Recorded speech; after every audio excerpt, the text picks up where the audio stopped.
Good evening. I would like to call to order the Wednesday, April 24th public hearing on Council Order 2019-042, Order Consolidated Urban Revitalization and Development Plan and Amendment Number 5. At this point, I would like to ask anyone wishing to speak to please come to the podium, and when you do, just make sure to state your name and your address. And if you do not wish to speak but would like just your support or opposition recorded, you can sign in on the sheet in the table at the back of the chamber. So if anyone would like to speak either in favor or opposed, please feel free to come up to the podium.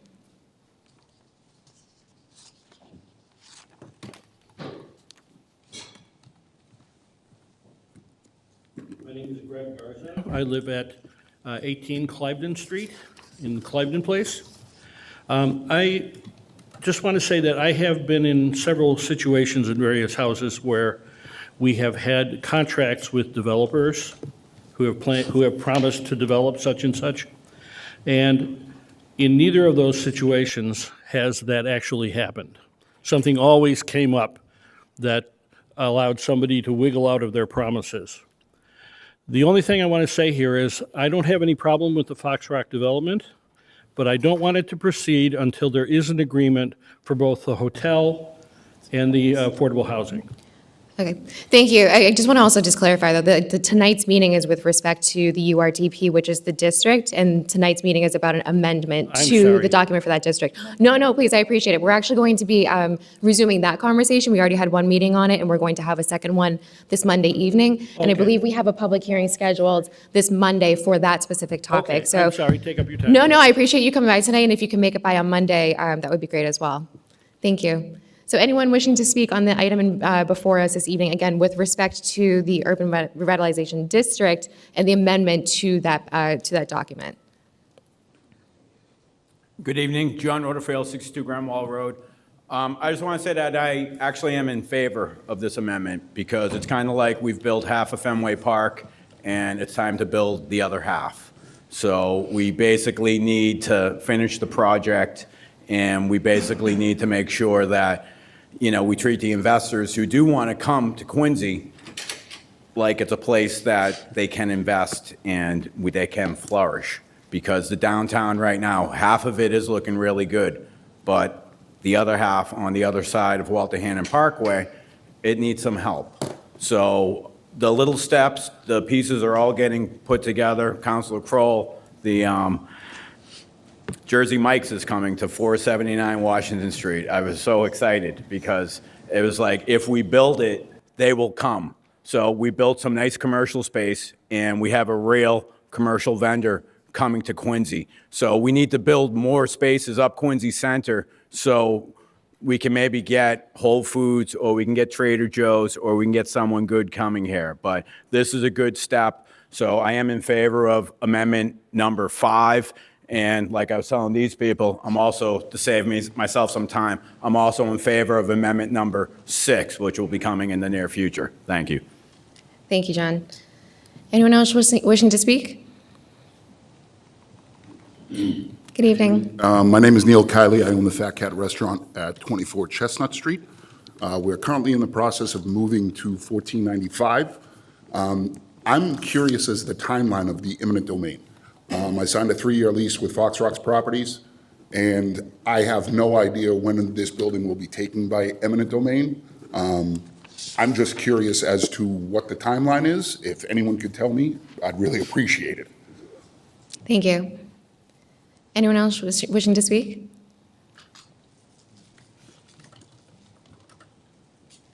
Good evening. Chairman, how are you? Members of the council.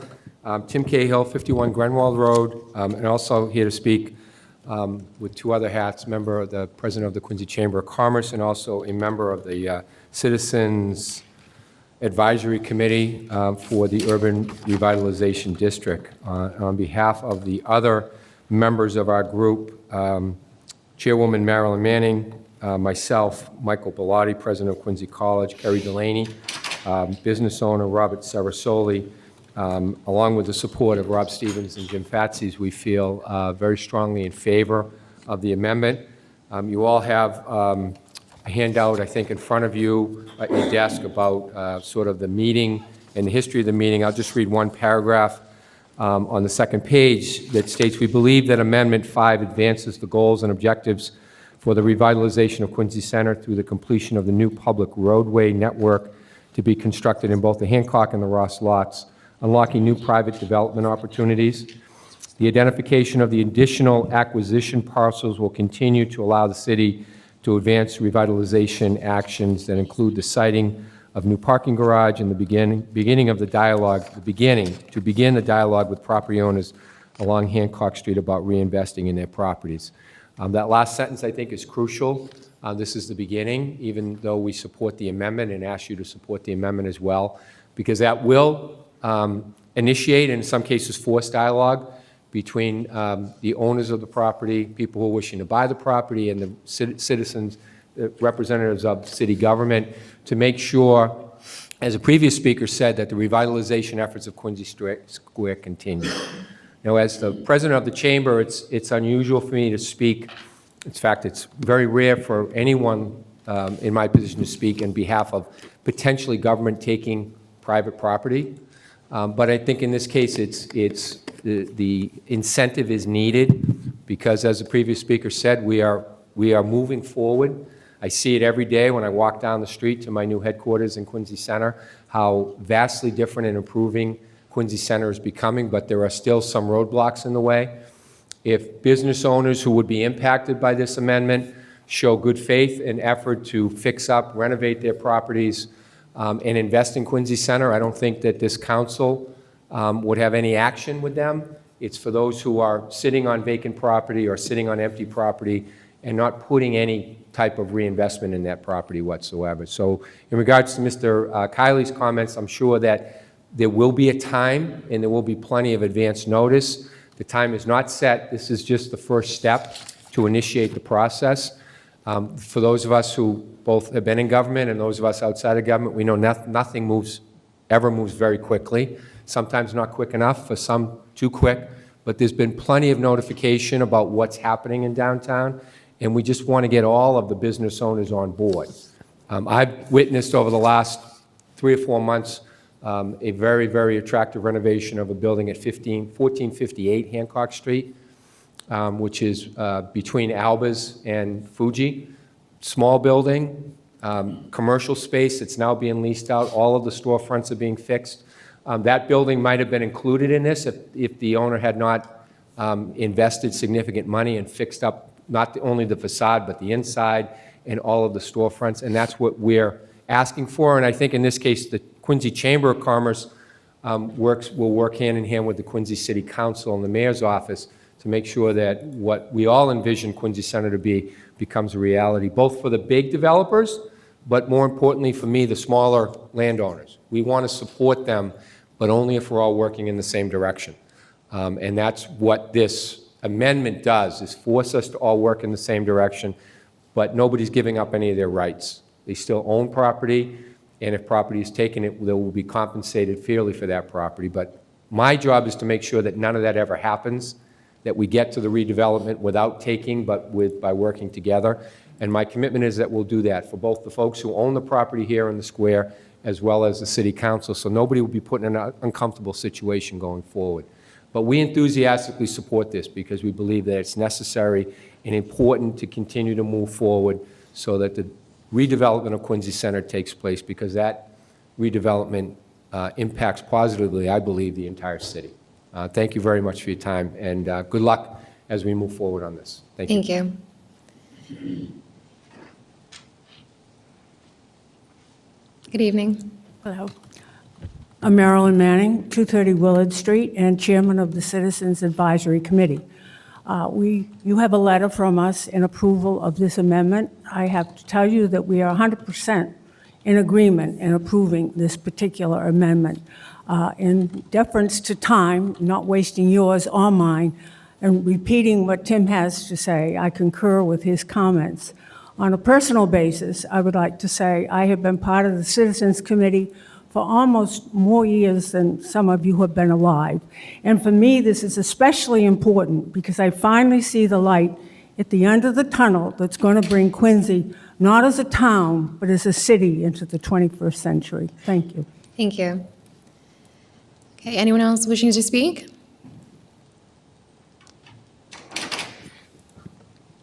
Good evening. Good evening. I'm Dr. Eric Cohen. I'm actually a physician here in Quincy. My office is over on Coddington Street. I've been there for close to 30 years now. And in fact, my wife grew up on Grenwald Road at the bottom of Hospital Hill. So I know Quincy for years and years, and I've seen all the wonderful changes that have happened in Quincy. I fully support the amendment here because I actually own a couple of properties that are listed in the profile here and wanted to address those issues specifically. I've owned these properties. One is right out the window right here, next to the historic cemetery here at 1355-1365 Hancock Street. And the other property I own is at 1415 Hancock Street, which is referred to as the Greenleaf Building, where the Stephen Lee Jewelers used to be on the corner there. And so these two properties are kind of uniquely listed in this particular agreement here. They're not listed for taking, they're not listed for demolition, they're listed for renovation. And as a property owner, I'm not sure what that exactly means. And I think that for my purposes anyways, before this goes through, I should know what that means, and probably other people in Quincy who are looking at these things should know what this means also. I mean, I understand what the point of the whole profile is, because there have been some great changes that we've seen down the street here, right in our backyard, right here in front of us here, as well as all the way down the street as well. And I'm fully in favor of those changes and understand why some of those buildings that haven't had tenants and are not being taken care of need to be pushed into making some changes so that they see that the city of Quincy is serious about bringing the whole town and city up to great standards. For me, I've owned these properties for close to 20 years and have always taken great care of the properties. The exterior of the properties are great. The interiors are great. The tenants are happy there. I try to keep the spaces well occupied with good quality tenants. It did take me 2 years to land an art gallery into the Stephen Lee Jewelers space, and they're currently under renovation over there.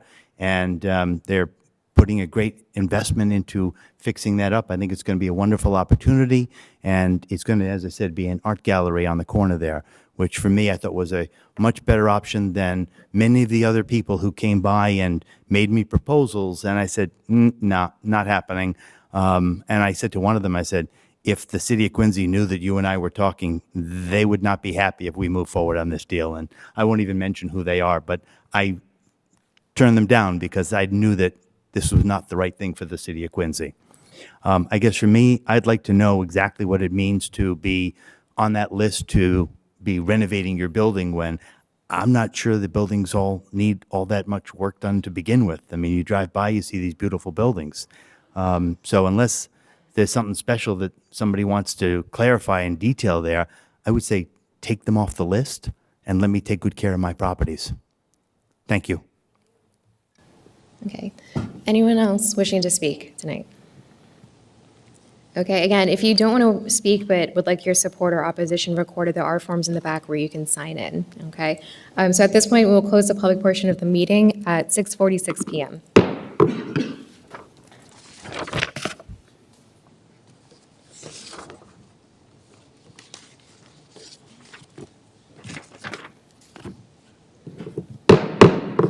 I would like to call to order now the Wednesday, April 24th meeting of the Quincy City Council Ordinance Committee. Madam Clerk, can you call the roll? Counselor Kane. Present. Counselor Kroll. Present. Counselor DeBona. Counselor Harris. Counselor Hughes. Counselor Mahoney. Yes. Counselor McCarthy. Present. Counselor Palmucci. Present. Chairman Liang. Present. 7 members of the quorum. Thank you. Pursuant to the open meeting law, any person may make an audio or video recording of this public meeting or may transmit the meeting through any medium. Attendees are therefore advised that such recordings or transmissions are being made whether perceived or unperceived by those present and are deemed acknowledged and permissible.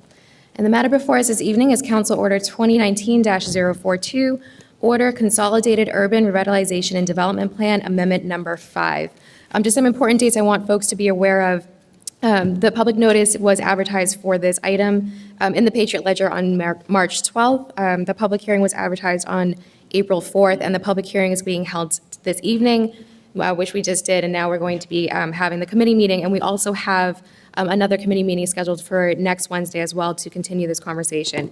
We do have planning board approval for this item that was approved on April 10th. And again, the Citizens Advisory Committee, which you heard from, they held an open meeting on April 11th, 2019, and had also approved this. So with that, I would like to call up Mr. Gary, if you can come and introduce yourself, and then let us know the presentation that's ahead of us tonight. Yes. Good evening, Madam Chairwoman, and through you to members of the committee. Fortunately, I will be very brief this evening because my role is simply to introduce the two gentlemen who are the experts on the URDP. Our first presenter is Mr. Jeff Fasser of BSC Group. He has been involved in the URDP since its very inception in 2007 and has been the urban planner who has guided the city through that process and its first 4 amendments. And he has worked very closely with Rob Stevens, the Deputy Director of Planning, who you're all familiar with, and he is our resident expert on that matter as well. So I'll turn the presentation over to Mr. Fasser for him to walk the members of the committee through the mechanics of the URDP and both prior to this amendment as well as the purpose for this particular amendment. Thank you.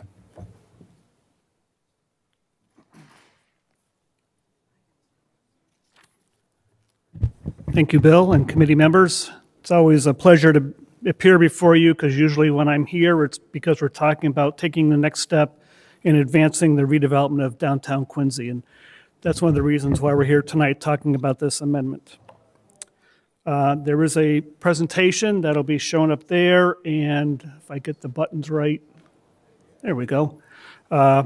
We can walk through that and then be happy to answer any questions people may have. Just very quickly, what has brought us to this point, as Mr. Geary indicated, as well as some previous speakers, original urban revitalization development plan or plan for development was approved back in 2007. Since then, there have been 4 amendments. The first one in 2009, and this is when the Streetworks organization got involved with looking at redevelopment opportunities in downtown Quincy. So there are amendments in 2009 and 2010 focusing on that development program. As we all know, unfortunately, that never occurred.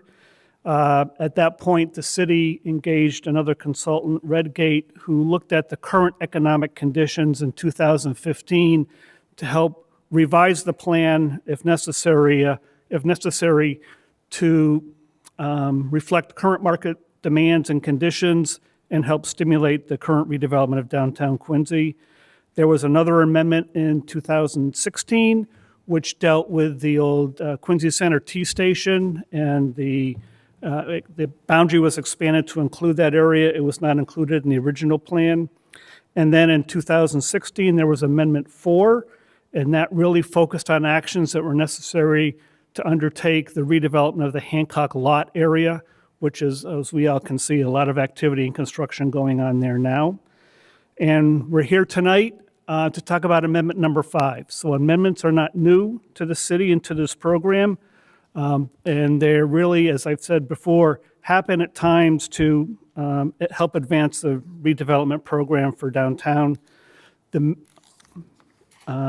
main element of this particular amendment has to do with some additional acquisitions, which I'll get into in a few minutes.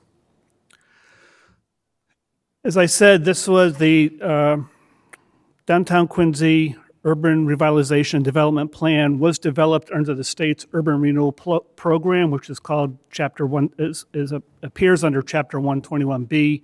So it is a urban renewal program that is administered by the state's Department of Housing and Community Development. That program approves original plans and does allow for plans to be amended over time. So this is all part of a typical process through that program. There can be minor plan amendments or major plan amendments, and tonight we're talking about a major plan amendment, and that's primarily due to the inclusion of additional acquisitions within the urban renewal development area. Some of the specific needs for Amendment Number 5 are actions to address certain parcels and buildings for new parcels and buildings proposed for rehabilitation or redevelopment, primarily the Ross Garage area and along Hancock Street. This involves some new acquisitions, which has been talked about previously. And while we were amending the plan primarily to deal with these additional acquisitions, we are also updating it to show most current information regarding how parking is going to be dealt with in the downtown area, traffic circulation improvements, as well as the financial plan to keep the momentum rolling for the city's investment in downtown to support this private investment. One thing I want to make clear is that this amendment builds upon the original goals of the originally approved URDP. We're not changing any goals, we're not adding any, we're not taking any out, but really looking to, again, advance these goals. Main topics being a mixed-use center of choice, and new development being proposed is mixed use.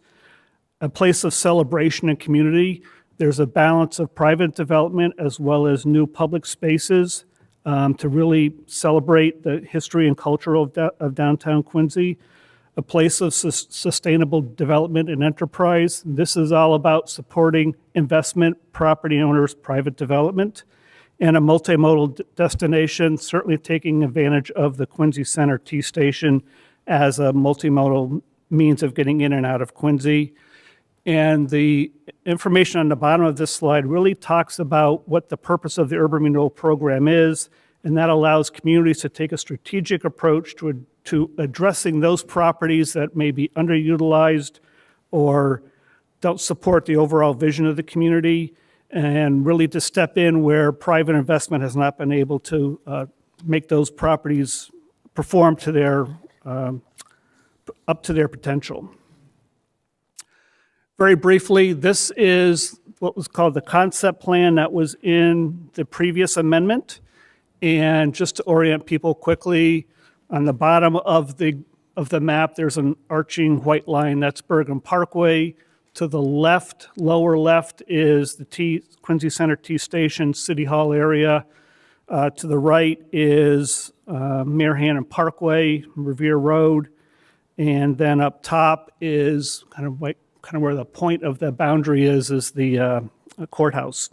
So that gives you an idea of what this map is orients you to this map, because we're going to be looking at this map for a couple different purposes. This previous map had identified some of the specific development programs for the Hancock lot area, which again is towards the top of the outlined area. But you can see in the Ross Garage area where there are large blocks labeled as A, B, and C. At that point, the development program wasn't as clear. That was still talking about mixed use for that area, but there wasn't any specific development plan being proposed at the time.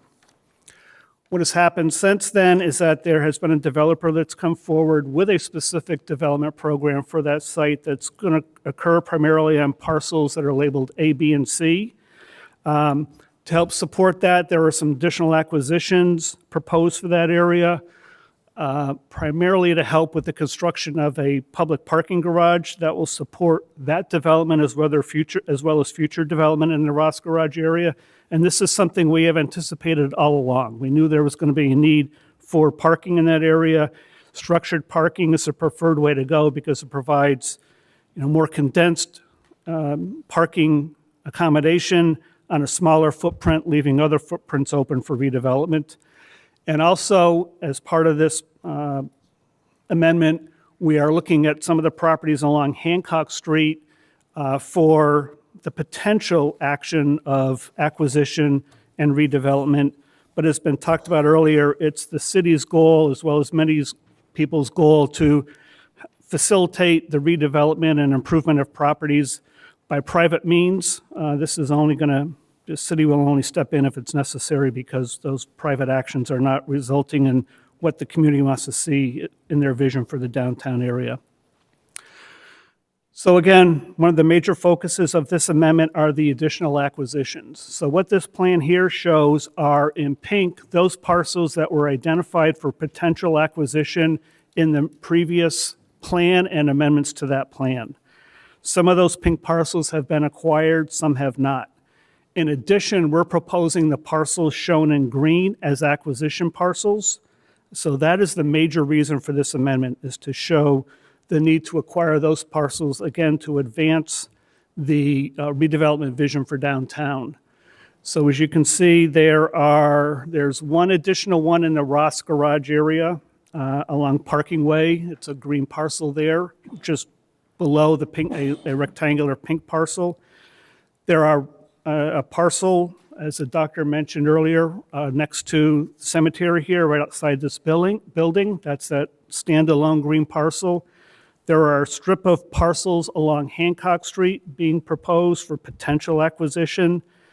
There are some at the corner of Hancock and Mayor Hannon Revere Road being proposed for acquisition to help enhance the redevelopment potential of the Hancock lot area.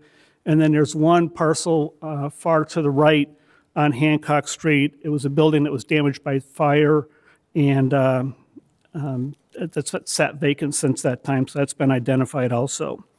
So these are the parcels, and I want to make it clear that these are shown as potential acquisition parcels. Because they are on this map doesn't mean they will be acquired by the city. They're on this map because they've been identified as key parcels, and if they're included in the plan, the city can take action if necessary to either acquire, to help rehabilitate, or to partner with property owners to turn these buildings around if it meets the city's vision. The next slide just includes the table from the amendment, the written text. Just to make it clear, these are the parcels we are talking about as new parcels. So these are the ones that were shown in green on the previous map. And then the report also includes all the acquisitions that were previously identified in another table, which is this table here. Again, it's in the written text. Those highlighted in yellow are parcels that have been taken already. The ones not highlighted may be acquired, but they have not, nothing's happened with those at the present time.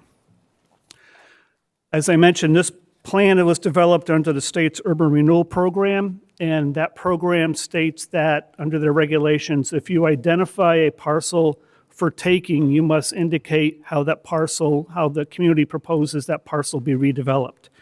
So what this plan here shows is a redevelopment program for the parcels that have been identified for acquisition, and those are primarily in pink. Some of those are already under construction on the Hancock lot. Some of those are have previously been identified for development, but nothing has happened on those yet.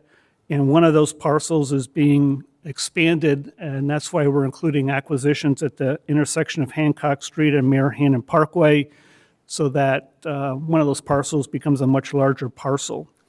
In the Ross Garage area, the parcels labeled as A, B, and C are part of the Fox Rock Development program that's been presented to you. E, F, and G are still future development areas, as well as D1 and D2, which are some of the new acquisition parcels we're showing along Hancock Street. And again, there are two other parcels that were proposed for acquisition, which the doctor talked about, which are not proposed for new buildings, but proposed for rehabilitation.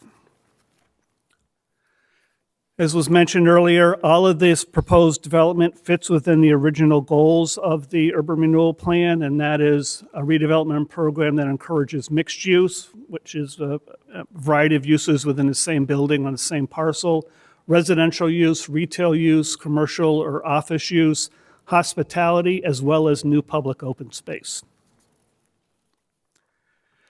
As I mentioned earlier, though not necessary for an amendment, while we were doing the amendment, we also wanted to update the plans that the state requires showing parking as well as roadways, or what are called thoroughfares, according to their language. So this map here shows proposed parking, that these are public actions for parking. This does not include private parking. So you can see on the upper part, there is a gray square. That's where the current garage is being built on the Hancock lot. Within the Ross Garage area, there's another gray rectangle. That's the current site of the proposed parking garage for the Ross Garage area. That may change, but that right now is our best estimate of where it will probably be located. Over at the old Quincy Center T Station, there was going to be a new parking structure going up there.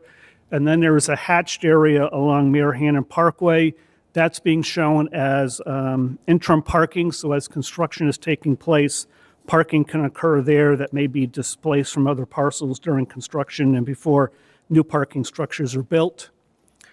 And this plan, again, shows the proposed thoroughfares, just some minor improvements or adjustments to this plan. It was in all the previous amendments. As we've clarified, what a lot of people know as the Ross Way area, that roadway alignment has been solidified, and we're showing that current alignment.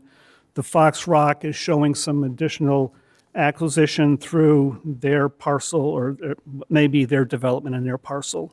And we've also just clarified or updated the Cliveden Street extension and bridge over the railroad tracks to Bergen Parkway, as well as the Cliveden Street extension into the Hancock lot area.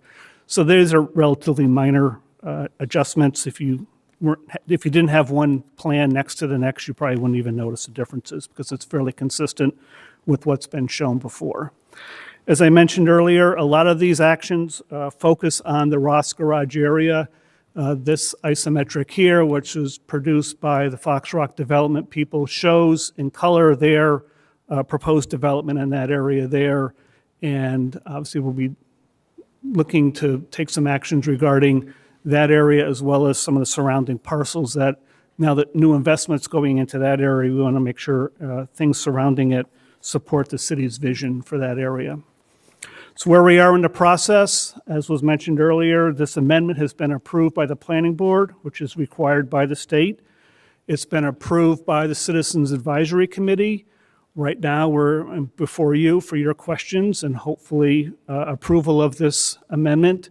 And then it gets submitted to the state for their final approval. And DHCD stands for the State Agency, Department of Housing and Community Development. We have been in contact with them. They know this is coming their way. We've shared some of the draft language with them. They're comfortable with it, but nothing is guaranteed until it's formally submitted to them for their approval after your approval. So with that, I'll put up our concept plan here, and I'm happy to answer any questions you may have, as well as other people from the team are here to answer questions if necessary. Thank you, Jeff. Before I go to my first colleague who I know wants to speak, can you just make sure that, in conjunction with Bill, just make sure that this is posted online as well? I know through the planning department's part of the website, there are multiple documents on there. If we could add this presentation to it, that would be great. Excellent, thank you. Councilor Palmucci? Thank you, Chairwoman Liang. Chair Liang? Is it Chairwoman? Did you do the gender-neutral chair? Is that where we're at? I don't know.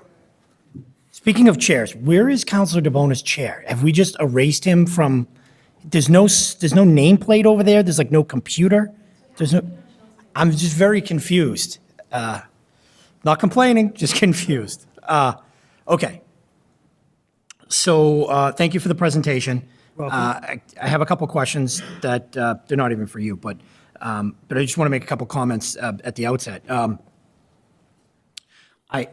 I said this to the mayor when he first presented this, and I've said it multiple times before then and since, that I'm very encouraged, I'm very pleased personally that we're taking a much stronger approach to some of these properties that are not in the redevelopment program.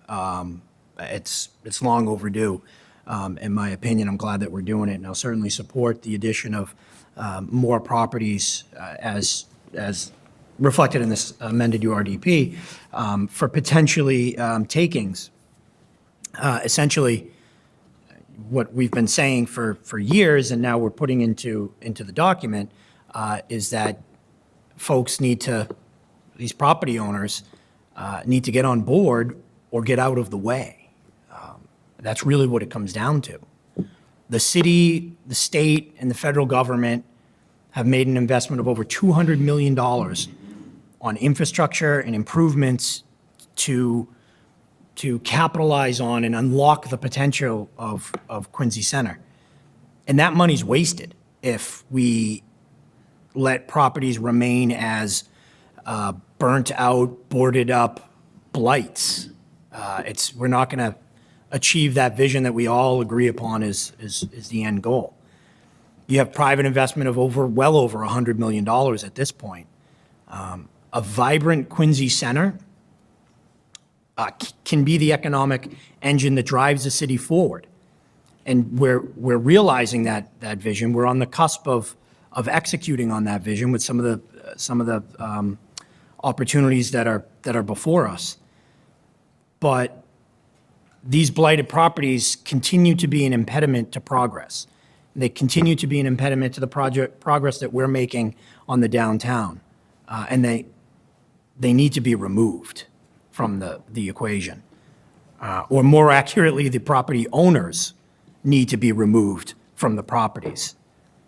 It really comes down to, I can't say it any clearer, it's get on board with the progress we are making or get out of the way for someone who will.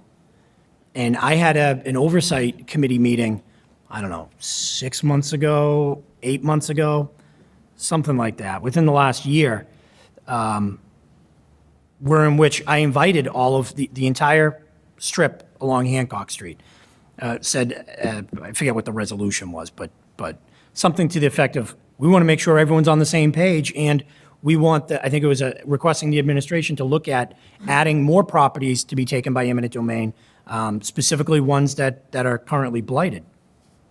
We invited all the property owners. Some of them came. I know I talked to almost every property owner on that strip. I know Dr. Cohen was here, and I appreciate the folks who spoke tonight. And I apologize that I came in a little bit late. But I guess I remain concerned, kind of thinking about what Dr. Cohen said, right? Here you have a property owner, and he's not alone. I don't want to pick him out of the crowd, but it's consistent with business owners, whether it's a business owner or a property owner downtown, that I have a concern that we continue to not effectively communicate our vision, our expectations, and our plans for what the city wants to see happen downtown and what the city is working on with our development partners downtown. And we have, I know tonight's not a diff night, but we have this diff spending on all these people that are getting paid for publicity, public relations, for outreach, and yet, just as we did whatever it was 9 months ago in the Oversight Committee, it turned into a cluster because all the property owners that we were intending to say, get on board or get out of the way, saying, well, I'm not sure what I'm getting on board with. No one's told me what they want out of my property. And here you have someone speaking at the public meeting, the public input portion tonight saying, I don't know what the language specific to my property in the URDP means. I have that, I'm supportive of the amendment, but that really makes me question what it is that the city's doing. And I don't know whose job it is. I guess I'll ask you, Bill. Maybe get up there. I don't know whose job it is. I know it's not my job to be talking to these property owners and to making sure everyone's on the same page and we all have a unified vision. It was very clear we didn't, whatever it was, 6-9 months ago, when we had that oversight committee meeting, it was a cluster. And I thought one of the takeaways that we had collectively from that is that we all need to do a better job of communicating from the city side to the private developer side to the property owner side what the mutual vision is. It does not seem to me to be the case that we have achieved that, where everyone's on the same page and appreciates and understands what the expectations for these properties are. So I don't know, I guess I'll ask you, Bill, is how often are we meeting with, is the city meeting with property owners? What's the process to develop the URDP Amendment Number 5 that was undertaken to develop this? What was the involvement with property owners in this area? And direct it to whoever might be best able to answer. If it's you, if it's Jim, whoever, this fella. Well, I know that most of this occurs through the planning department and the folks at the planning department, and I do know that they have outreach to various property owners. I have had some, but it's not my principal purpose. It's more to field questions when there are questions from property owners. And And how often are you doing that? So just before I get Jim up and ask him a little more about it. it's mostly reactive, to be honest with you, Counselor. Yeah. It's when an inquiry comes in, I will respond to a property owner. I've met with some of them in tandem with Mr. Stevens. We had quite a few meetings, of course, a year or so ago prior to initiating the construction in the Hancock Hancock lot, lot, right. because it was a focused presentation, and it was a focused issue as to how the construction would affect them or displace them, as the case may be. But I know that more of that goes on in the routine course of business from the planning department and its interaction with folks in the downtown area. Okay, and, I'm not trying to throw anybody under the bus, and I just don't see that we have improved from when we identified this as a problem, many months ago. And I'll throw out a suggestion, I don't know, it might be a garbage suggestion, but perhaps we should be, as a city, having a monthly meeting, the first Monday of the month, in somewhere here in City Hall, for any property owner or resident or business owner in the downtown to come and just get an update. Even if we have nothing significant to update, say, hey, this is what we're looking at, this is what our current thinking is, to give an opportunity. It's almost like an open forum, because sometimes there is major things going on, right? Sometimes maybe there's not, but at least everybody knows that if they want to be, clued in on what's going on, or if they have a concern, or they've heard something, there's this time and place that's set that's for them. Now, I mean, that might be a trash idea, I don't know. No, I Maybe there's a think- better way to do it, but To be honest with you, Counselor, I think it's an excellent idea. And I don't want to say that's not my job, because it is. It's everybody's job in the administration who's involved with this to play a role in educating and communicating the program for the public. Most immediately, the business owners who are obviously attempting to conduct their businesses here in the downtown area, as well as in general around the city. I think we have 7 people on the payroll that are in charge of outreach and public relations and press releases and everything else. Maybe we can make it one of their jobs as part of their contract. I don't know, but I would like to see something more happen. However, I leave it up to you guys, but however that is implemented, I just think, I get calls all the time. I get, my office is on the cusp of, if not in the, I guess it is now, because we're expanding it, but I don't own the property, but I just have a business there. So I'm always walking through, up and down Hancock Street, and I get grabbed by business owners, property owners. I get phone calls from folks. I've had many conversations, through my role as a counselor, obviously, as well. And there never seems to be a status quo of information. Sometimes I'm getting, frustrating to me, but sometimes I get information that I hadn't heard from the city or from one of our development partners of something that's happening relative to the downtown. But usually it's folks asking me, I haven't heard anything, or, I'm a tenant here and I heard that, my building was sold. What's going to happen to me? What's going to happen to my business? And these are people's livelihoods, and, a lot of people have been there for a long time. And I think anytime that you have change, and we all believe in progress, I think the business owners that are down there believe in progress, and they want to see the Quincy Center grow, but they want to see Quincy Center grow with them, not over them. They don't want to be trampled by it. They want to get on board and ride the horse, with us. Yes, sir. They're all excellent points. All right. Can I have Jim now, maybe? He said it was your job and you weren't doing it, Jim. How do you feel about that?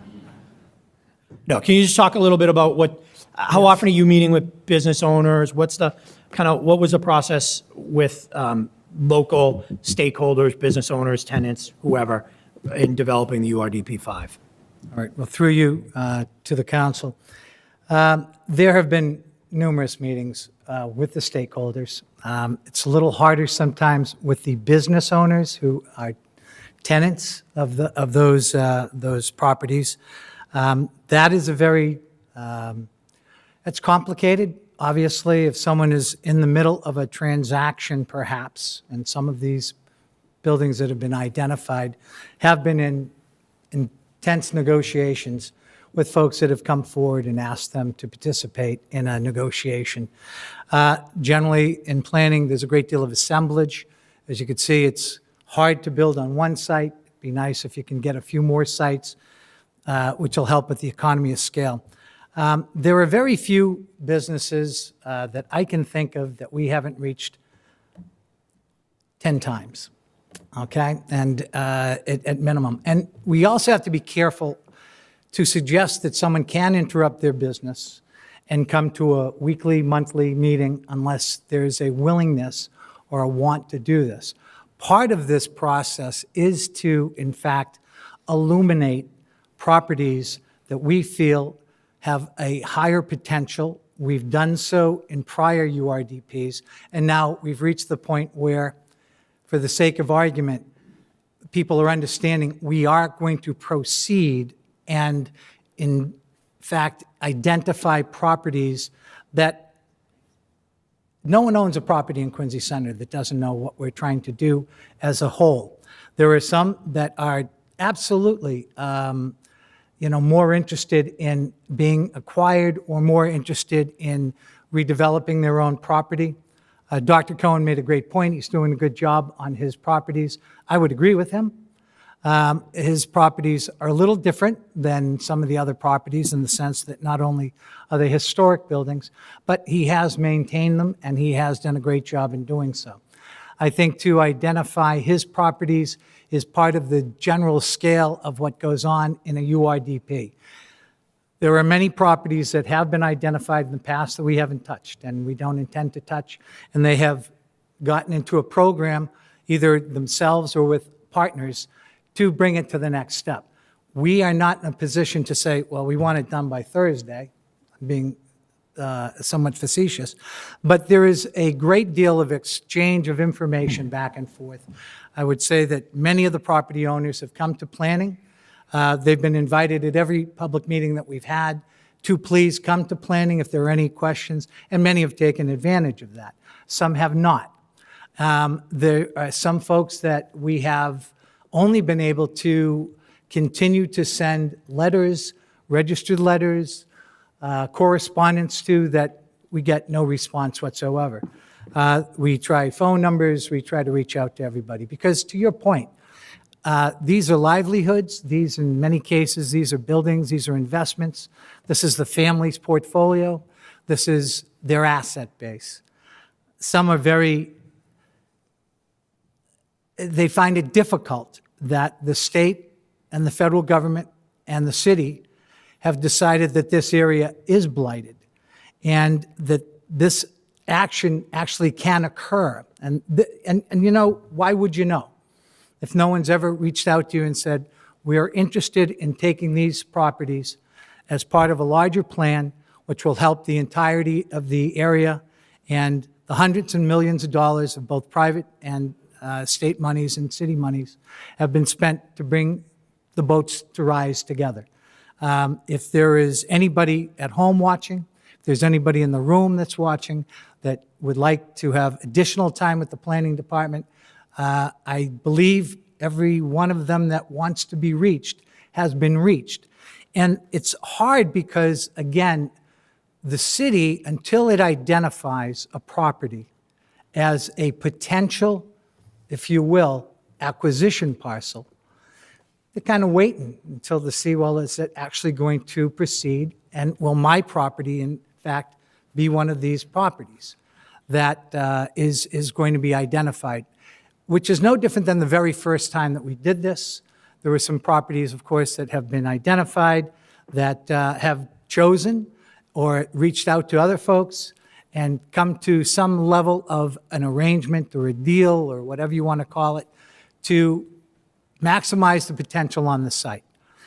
We have zoning ordinances in the city and a special set of rules in the district that allow for additional density, but we're not going around telling anybody, and none of this council hasn't either, to say that, you have to build 10 stories. We have the ability to build up to 20 stories in some areas, or that you have to build 15 stories. What we really are looking for in many cases is a dialogue. And until that point where somebody is reached a tipping point, and that may be a personal decision by the owner of the property, it may be someone has come along with an incentivized offer that, in their view, the property owner, is worth even negotiating with them. I would not put it above any individual to come to one of these business owners and say, hey, I'm going to lowball you, and here it is. And that's what we want to do. We want your property at a price that isn't agreeable to you. But I would argue that any property owner that has been listed up here is aware that this URDP is coming and has been presented. Every single property owner that's on that list, we've made numerous attempts. We've knocked on doors. We've made phone calls. We've sent letters. We've had good success in getting most of them to come to the table, even if they disagree about wanting their property to be, part of an urban renewal district. They are fully aware of the fact that we're doing so. Now, if there are any that have not, again, and I'm not suggesting that there isn't somebody that might have missed the numerous opportunities to reach out to us and respond to the numerous reaches that we've made to them, please come reach out to us. Do you think there's room for improvement? I think that there may be a little room, Counselor. I don't think that there's a lot of room. I think that we've made an incredibly diligent effort to get to these property owners. Dr. Cohen made a couple of points tonight that are interesting, and I have to say, again, I agree he's done a great job with his properties. His properties are historical. In some cases, they are, they're iconic buildings that have been here a long time. And Dr. Cohen, I'm sure, knows that we are not looking at those as demolition parcels. There are some that are demolition parcels. But I know I used him as an example because he was here and he said what I was already thinking, so it's a touchstone to point to. But I've heard that from other property owners too. As recent as today, I spoke to another property owner. Well, please, by all means, give me that name and I will reach out to them personally. They told me not to give you their telephone number. I don't know why. They just said, don't tell Fats. All right, I'm going to have to talk to my mother. But do you think there's any value in having There's always a value in communication. with like all in the having a property meeting that was just, Be happy to do it. set? owners. I would think that this is one of those moments, it's a bit of a fulcrum here, where this is actually a little more real than it's been before, because before the council, there is an acquisition plan. There are, again, maps to literally identify every individual property that we are interested in having a conversation with. And so I was listening, but I forgot since he said it, there's no key or legend on this Well, map. there's a list. Orange, I know it's in but just what you have this out. The oranges are the takings. The hash lines are, No. tell me what have we got here? No, okay, so I'm going to ask Jeff to illustrate. There should be a key here, right? So that I can see it? Yeah, there was a previous plan. Oh, okay, I'm sorry. All right. No, this one here.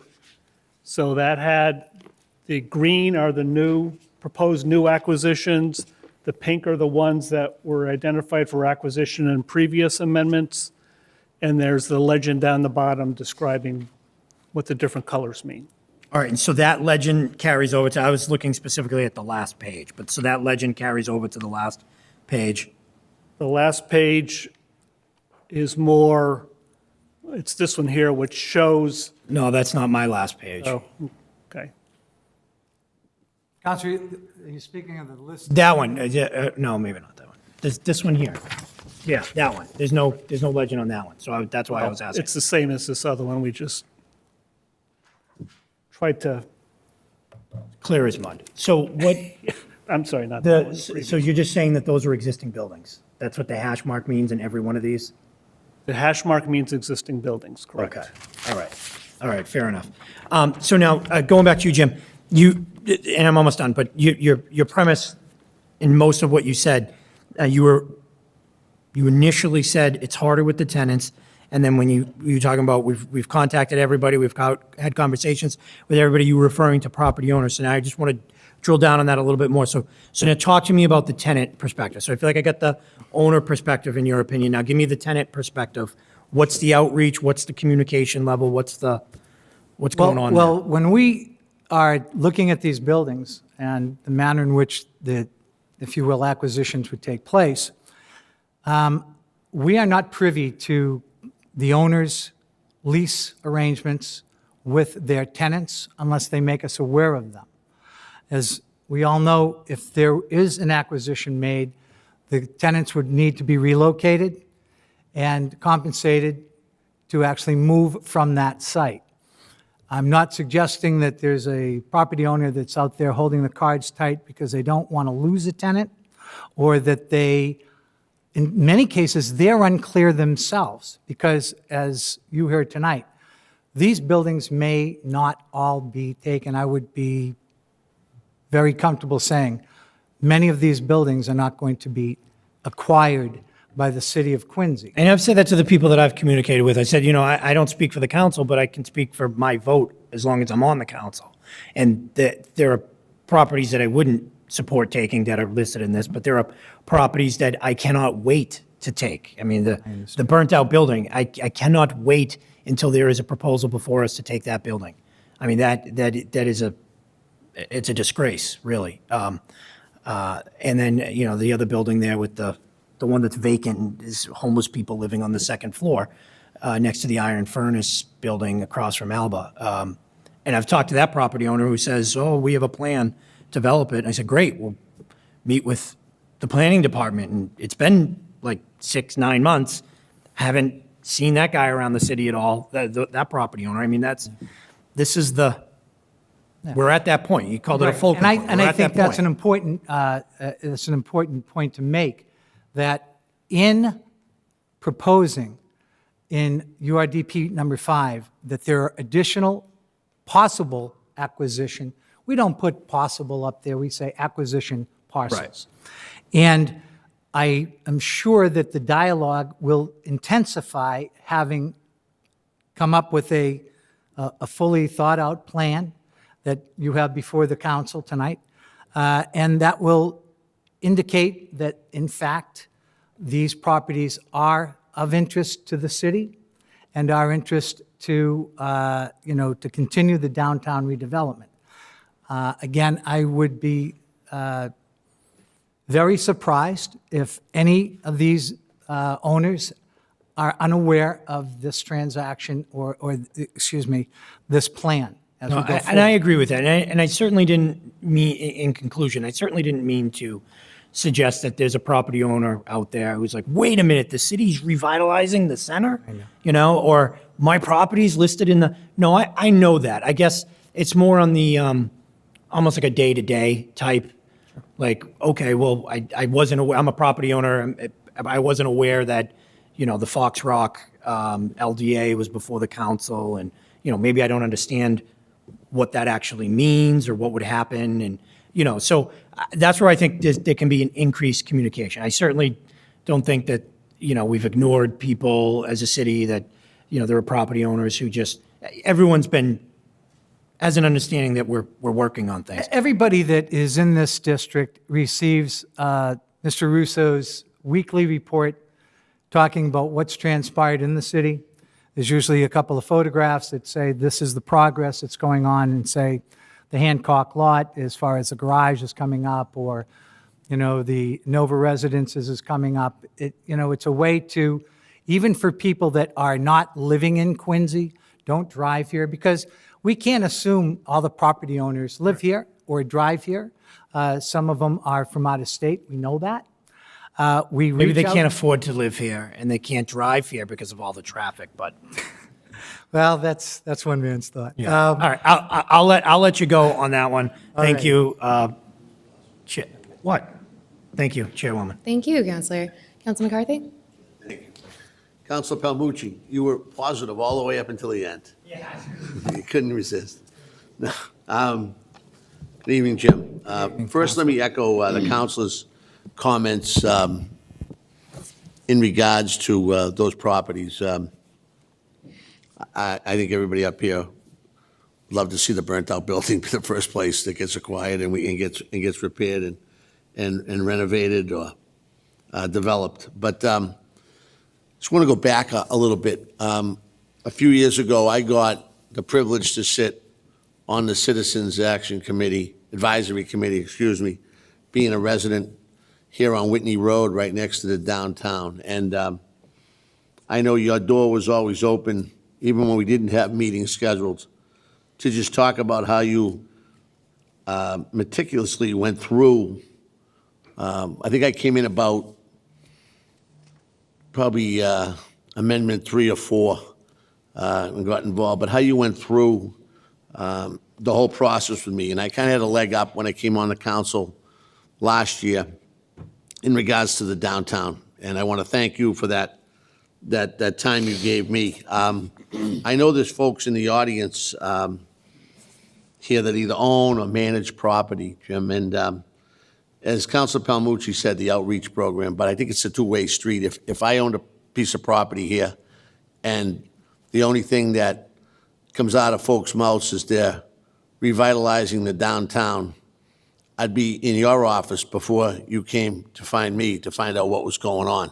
So I think it's a two-way street too. I know that they're busy business folks out there, but you're right there at Cottington and always had an open door.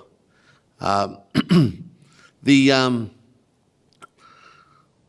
plan itself, in regards to Amendment 5 and the potential acquisition parcels, when do you get to that point where you start to talk to us about making acquisitions or running things by the council that will come up?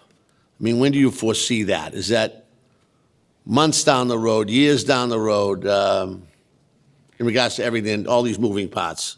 Well, I think it's important to note that each one of these property owners has rights, and it's their property.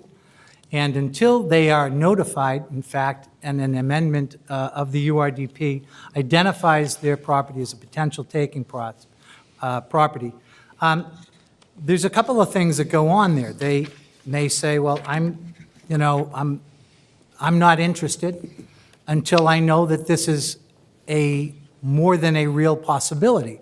This is something where an action has been taken and a public identification of their property has been engaged. We're not in a hurry to take anybody's property, never will be and never should be. It's important to note that these properties each have unique circumstances. In some cases, some of them are smaller properties, and that property owner is not maybe necessarily able to develop something a whole lot bigger than what's currently there, and that becomes a situation where, there's a need for assemblage.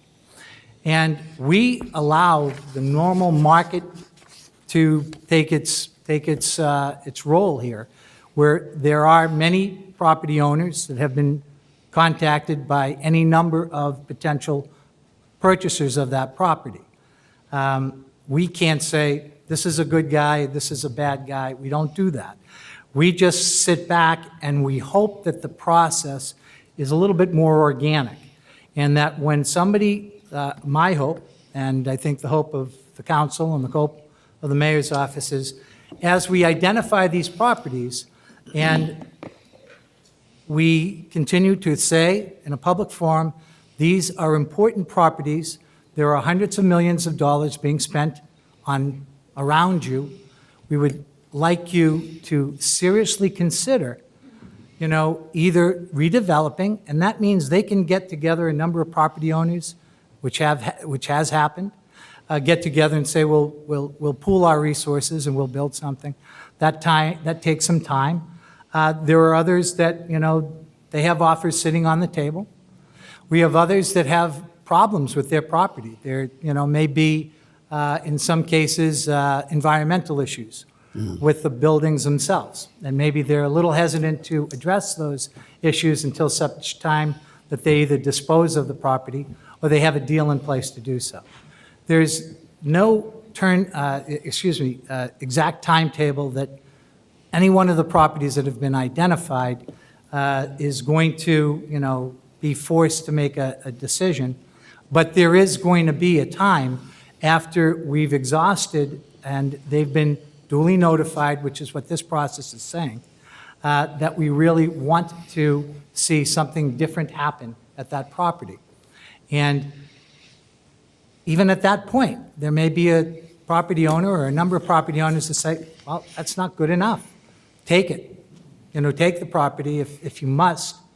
But until this actual step takes place, it's a hollow, if you will, argument until, in fact, a property is identified as a potential taking parcel. And I would believe that as this particular amendment, as the other amendments that have preceded it, becomes a public document, and we've identified and done the proper notification to the property owners that they are in fact now a potential taking parcel, then we are hopeful that that will create a much more incented dialogue between the property owner, the city, if they wish to talk to us anytime, and/or potential purchasers of their property or potential partners for them to develop their property. So these options, we aren't dictating. The city could never dictate, who you partner up with, who you sell to, but we can dictate that if there is no action taken, and, it's easy to use any one property, and, especially one that's, say, burnt out in this case. There have been many attempts that I'm fully aware of that people have reached out to the property owners there. But that property was never under the pressure of believing that there had been an official action that identified that property for a potential taking. Now that has occurred by us coming forward and identifying them to this council. This council will then make its judgment on the URDP. Again, it's an important tool to use. It's been used, again, on blighted properties, originates with the federal government, then goes to the state government, and then comes back to us. And so we're hopeful that every one of these properties is transformed, but we are not at liberty to identify the actual methodology for one property versus another. So there may be, as I said, a deal where there is a couple of folks get together, someone comes in, says, I want to buy your property, say, well, I want to stay and be part of it. And then that's the deal that gets made. But if the intention is, no, I don't want to do anything, unfortunately, that is one of the options that does not remain if, in fact, we identify them as taking parcels. But before there's a taking, there has to be identification of funding, and there has to be an action by this council that supports the taking. And it is the burden of not just the planning department or the downtown team. We have to show to the council, because the council is very diligent in their process, that there have been major efforts made. So I applaud Councilor Palmucci saying we can always make more contacts. We will. And this will actually give us a tool now in which to be a little bit more clear in what we're trying to do. And instead of somewhat threatening that this could happen, that their property not be taken, could be identified for taking. Once that occurs, the dialogue will change. And that's our hope. And again, our hope is that these are friendly takings, if they're takings at all. We're very satisfied if private parties get together and decide to do something on that property, we're all for that. No, thanks, Jim. And just also thanks to Rob and Bill. I know when I was on that committee before I got on the council, that I had a lot of time to spend talking to you folks about this a little bit. So when I came on, I had a leg up, and there wouldn't be a million questions. I know that questions are good, but a lot of these questions have been answered by you folks methodically at all the hearings or all the meetings that we've had about this. So thank you very much. Thanks, Jim. Yeah, and I just, someone else may have a question for me, but again, to anybody at home, to anybody in this room, to anybody that knows somebody that owns a property, by all means, feel free to offer the planning department as the point of contact. We're more than happy to. Many of the folks have and have been in numerous times. We sometimes agree to disagree, but there is no reason that we aren't willing to sit down and listen as many times as they want, speak to their representatives, speak to their attorneys, speak to, architects if they want to come forward with a plan, speak with engineers. We're happy to do so. That's what we do every day, and we intend to continue to do that. And again, if there are people that have reached out to the counselors individually that have expressed some kind of dismay in the manner in which they've been contacted, that they've been reached out to, let me just say, this is a limited number of properties that we're identifying here. We're more than happy to sit down with every one of them again and again until such point that we can help them with their decision. And that's our job too. They're taxpayers. They are property owners. They have families that have owned these properties in some cases for many years. And we are 100% sympathetic. At the same time, we are doing what is asked of us, and we will continue to do so. And we feel strongly that anybody that needs further communication, we're more than happy to spend as much time with them as we can. Thank you. Thank you, Madam Counselor. Chair. Counsel Kroll? Thank you, Madam Chairwoman. Jim, hi, good evening. Good evening. Just sort of sitting, processing, listening, and, I agree with Counselor Palmucci. I agree with, your sentiment as well. For you professionally as well as your department, I think you've always maintained an open door policy for people to remain connected. But I also realize sort of the evolution of the ball game, right? For lack of a better word, there's been talk, right? Because there's been work between the administration and some of the proponents on some of these land deals for several years, right? So now the ball game is the land disposition agreements here, the financing package is here, the URDP update is here. It's a lot all at once. And while I totally understand how busy the planning department gets, for sure. You guys have a lot of irons in the fire at all times. But just listening to some of the speakers here this evening, you have folks that are practitioners and, running restaurants and, operating CPA practices. They're busy as well. And I just think the inning of the ball game has progressed. So having a standing, office hour, if you will, to come to the planning, I don't think is, I actually think it's a good idea, particularly given. We're happy to do that, and I think that your point is well made. We are in a later inning than we were. Yep. This, of course, identifies with a level of clarity that has not been before these business owners, that we are seriously considering these properties, so much so that they are identified as potential acquisition parcels. Understood. I'm just talking about the whole communication program as it relates to downtown in general. I guess operating under the pretense of assume nobody knows anything at this point, right? Tell them, because much like what was said here, people are busy. They're caught up in running their day-to-day operations, and, the game is advancing. And, obviously, I know that one of the tenets of urban renewal is to contemplate, land taking. So I'm pretty familiar with that. I've had some sidebar conversations with our attorney, Jim Shea, as it relates to that procedure.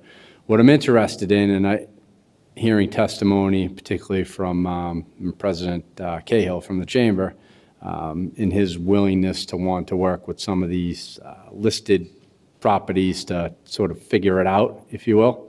So everything leading up to the last step, which would ultimately be a taking. Like, I understand there's going to be probably a series of conversations that take place, but where my mind goes, and I know I'm kind of jumping around with the financing package and the URDP, but in my mind, it's all one thing with 3 separate hearings. Let's just say hypothetically, right? And I'm not looking for an answer, I'm just kind of walking you through my logic. Let's say hypothetically that we do take all 14 properties because there are no terms in agreement that we can successfully come to with the business owner. So there's a cost that will come with that. You said a financing package, right? I think there's, Councilor Gary, and you can just nod your head, was there 3 parcels contemplated in the $61 million financing package? Now? 4? So that would leave 10, right? I just think for this body, knowing there's a lot of math going on, and I liked your question last DIF meeting, Council Palmucci, regarding adjusting the rates of inflation on the assessed values downtown to give us maybe a different look at what the stress test is for the financials. I think that we need to, and I hope we are, be digging into what a potential total acquisition could be for all of these properties and what that would mean in terms of allowing the downtown, which we all know this has been the mantra from day one, the downtown will be self-funding, the downtown will be self-funding, the downtown will be self-funding. But as we contemplate now this part of the URDP, right, with, call it 10 parcels that don't have a dollar amount associated with them, that plus, now we're hearing about a parking garage to be built on the Ross lot. What's sort of the tipping point where it doesn't become fully self-supporting? So I'm not looking for an answer. Okay. That's more of a statement. And I think if you could maybe carry that back to Craig, because that's what my mind's sort of unpacking as this dialogue starts. Like, at what point does it not become fully self-supporting? Particularly if now we're taking properties and we're essentially getting into a transaction where we would pay for the property, we'd hold the property, or would go right to market with the property for a price greater than or equal. It would be similar to the Messina transaction. That's a possibility, and I'm glad you brought that up, because that is, the city's intention isn't to buy or take any property and just hold it. Any property that the city would be interested in taking would be a property that, in fact, would be able to be turned into a property that is the goal of this downtown redevelopment. The city isn't looking to go in and acquire a property and just sit on it. And Well, I'm sure we're not land banking. we're not land banking Right. a little bit, and this council isn't going to allow that, and it shouldn't allow that. So what this council is very aware of is that there are identified properties that came out in a much earlier URDP that have not been taken. There are properties that, private transactions that were identified, and private transactions have occurred. So it would be nice if. So we're all private transactions. Yeah, it'd be great if we could make that statement that, well, we're going to start with this building, go to this building, and go to that building, and then, this is the prioritization, and that this is the dollar amounts that are associated with that, and we feel strongly that we can take those properties and create the opportunity for redevelopment that will fulfill the goal of urban redevelopment. It's not that simple, and that's why we haven't done a ton of takings. We've done takings for very specific reasons. We had to come before this council and explain the differences. You take the Cottage Ave takings. There were threefold reasons for taking the Cottage Ave property. We had 2 major sewer lines that went down through Cottage Ave, one at 8 feet, one at 16 feet. We had to move those. We had to also create a situation where we could widen the end of Cottage Ave, so that would be an access point for the garage, coming down Dennis Ryan and then into Cottage and then into the garage. So there was a public reason for that. It was identified. It was clearly laid out. That's the plan. And that was for the takings were totally public in that case. But there's an opportunity here. And everybody that's watched any takings that we've had, we don't appraise a property until we've reached the point where there's been a lot of dialogue about No, I understand. that we Right. want to take it, right? Ultimately, again, you want this to be a private situation that, for lack of a better word, resolves itself. Totally get it. I'm just wondering, a gentleman like Craig Samorian, right, who's responsible, in my mind, to provide this council with real-time data as it relates to the financing, is he using a placeholder number in the event that, we don't get to a point where everything can, quote, resolve itself, and we get to a point where the city is entering into financial transactions to essentially, take over land, and then the what if, right? What if the price isn't? There's a great deal of law that prevents us from, just going and saying, hey, we're going to take this property and dispose it in a manner that, whoever we is. It would have to be not just the mayor, and it would have to be the city council, it would be the government that would just take it and make a transaction.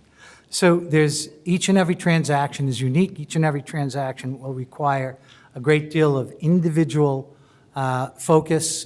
They will be identified by numerous, there'll be more than one appraisal. The city would have 2 appraisals at minimum. The property owner is going to have an appraisal. So we understand that the process is what it is. I just can't sequence it.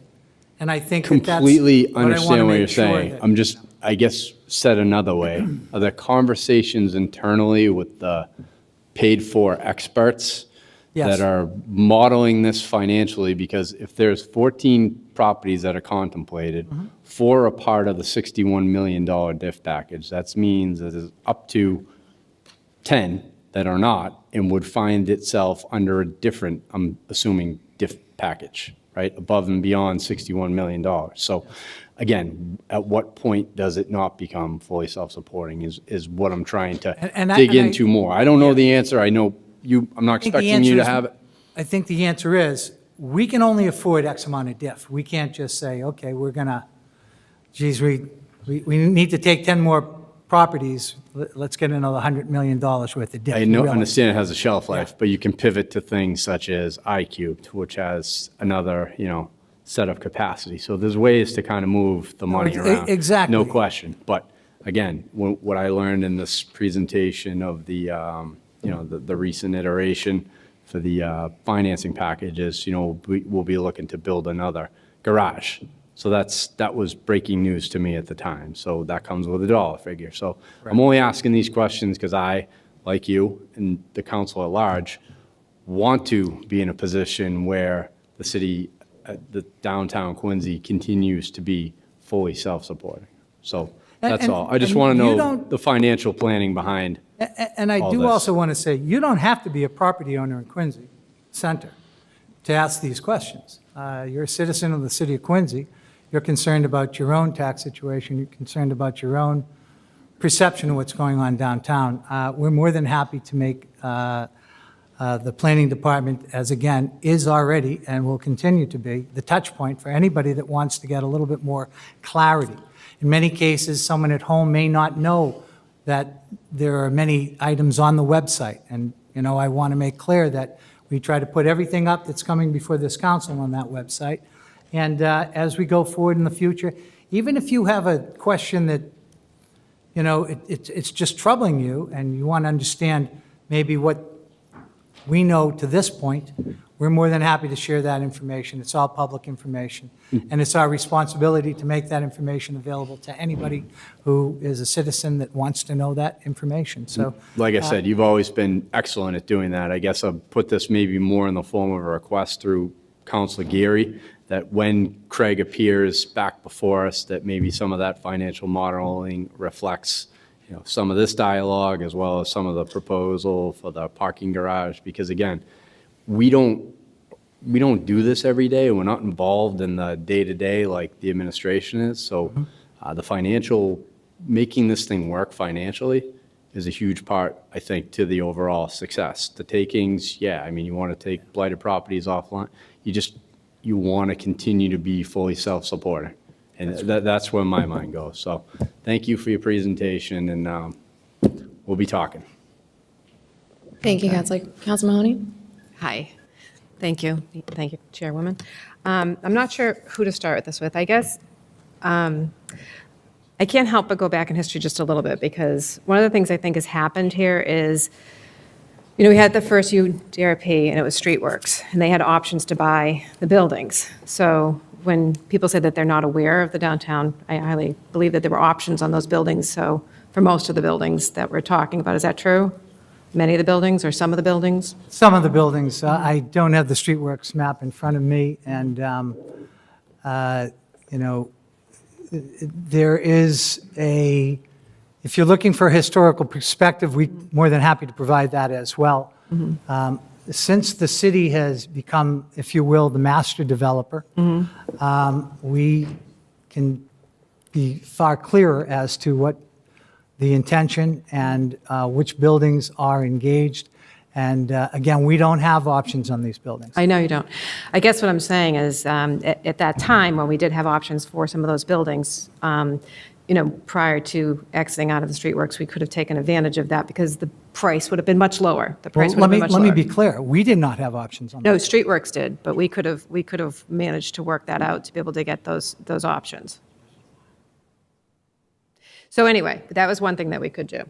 And the other thing, because I can't rewrite history, and I'm not certainly, by no means am I trying to, I'm just trying to understand. So when we have some of these buildings and we had the meeting, and a lot of the people that came were questioning like what the plan was, what the economic plan was, what the development plan, what the economic plan was really for the downtown too. And it doesn't sound like that's actually, I know it hasn't, because I asked for that to come back to this committee to be able to discuss what the city as the master developer was, the economic plan to be able to bring some businesses down to the downtown. And we have had some development in the downtown, and in those developments, we haven't really filled a lot of those spaces. That's a concern of mine. But the other part that I have is that a lot of those buildings are, and rightfully so, they know something's going to happen, so it's almost, for the term that comes to mind is dereliction by design, because they're just sitting, waiting for somebody to potentially come and buy it, and they're going to try to get the best offer, which is their intent, right? They're business people, they're allowed to do that. But in the meantime, it makes for very bad experience in the downtown. I understand coming here tonight, but my concern is that at this late date, as we're doing this, we've actually artificially raised the prices because we put a lot of investment, and the city's put a lot of investment into the downtown. So what would have been a price 5, 6, 7, 8, 9, 10 years ago has now increased because we have done an awful lot in those buildings. And it makes it hard for people to potentially go in to develop them. So now we're putting them on the block as to say we could potentially take them. But I really want people to know at home that when you're putting them in that block, that you're not here right now tonight to tell us that we're purchasing them. We're just putting them in a That's correct. in a position that should we need to. And what we've identified, and this is where it gets tricky, is, with the DIF and the LDA, we've identified 4 of the 14 that we do want to purchase. Now, the other 10, maybe there's 2 that we want to purchase from the other 10, and the other ones would be there if there's a developer that wants to come in and we're going to help them package the deal. Is that kind of what would happen? Well, there's an assumption here that I have to say that the market, to your point, has changed. There were people that came in and speculated in that market, spent whatever they spent on a piece of property. That property that they purchased may have increased in value. Maybe it's just stayed flatline. These are all private transactions. We have nothing to do. Have there been sales of any of the buildings in the downtown since the downtown has started? Transitions? I mean, I'm just asking. Of course, yes. Okay. There have been. Anything recent that we've seen? The downtown. it's, there's been a number. The building on the corner, the SAR building, are you familiar with what Yep. Okay. So those were office condos. Stop and Shop has purchased a number of those condos. I think Sean Keneally has purchased one of those condos. That building hasn't been identified. That's one of No, the- yeah. because that building was more recently built. right. That's one of the newer buildings in Quincy Center. Again, what I think needs to also be reminded to all of us is that the buildings that are being well-kept and the buildings that are, doing fine, that hasn't been our goal to shake them up or anything. Dr. Cohen, of course, will speak to me, and I'll speak to him, and we'll have an understanding. But there are very few buildings in Quincy Center that are on this list that are, exemplary in the sense that they're in great shape. And you could be right. They may be saying, why invest in it? Because something may occur. Well, this is part of the signalization that something may occur. So once the URDP is approved or not approved by this council, we will have a point in time in which to say, this could occur, that could occur, whatever the case may be. We don't own any of that private property that we're talking about. The city doesn't.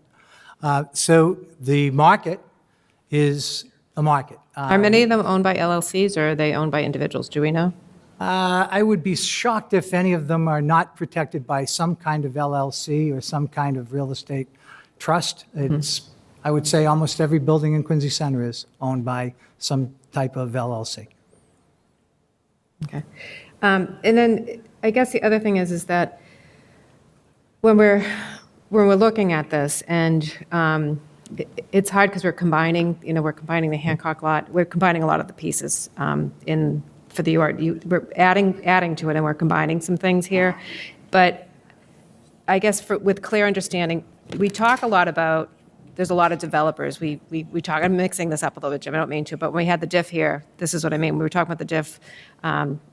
There's a gentleman saying that there's lots of people who want to come to Quincy to develop. They're all coming our way. They're coming. Have we had any other developers come, other than the developers that we have currently, that are looking at further to invest in the downtown? Yes. Okay. Have they identified any of the buildings that we're talking about? Not specifically. I mean, I think that there are a few developers in the city that have spoken directly to the owners of some of these buildings. I'm not privy to those conversations, obviously, and I'm not privy to, in some cases, it may be a private transaction that the parties want to keep to themselves. So they don't register with us if they want to reach out to a private property owner.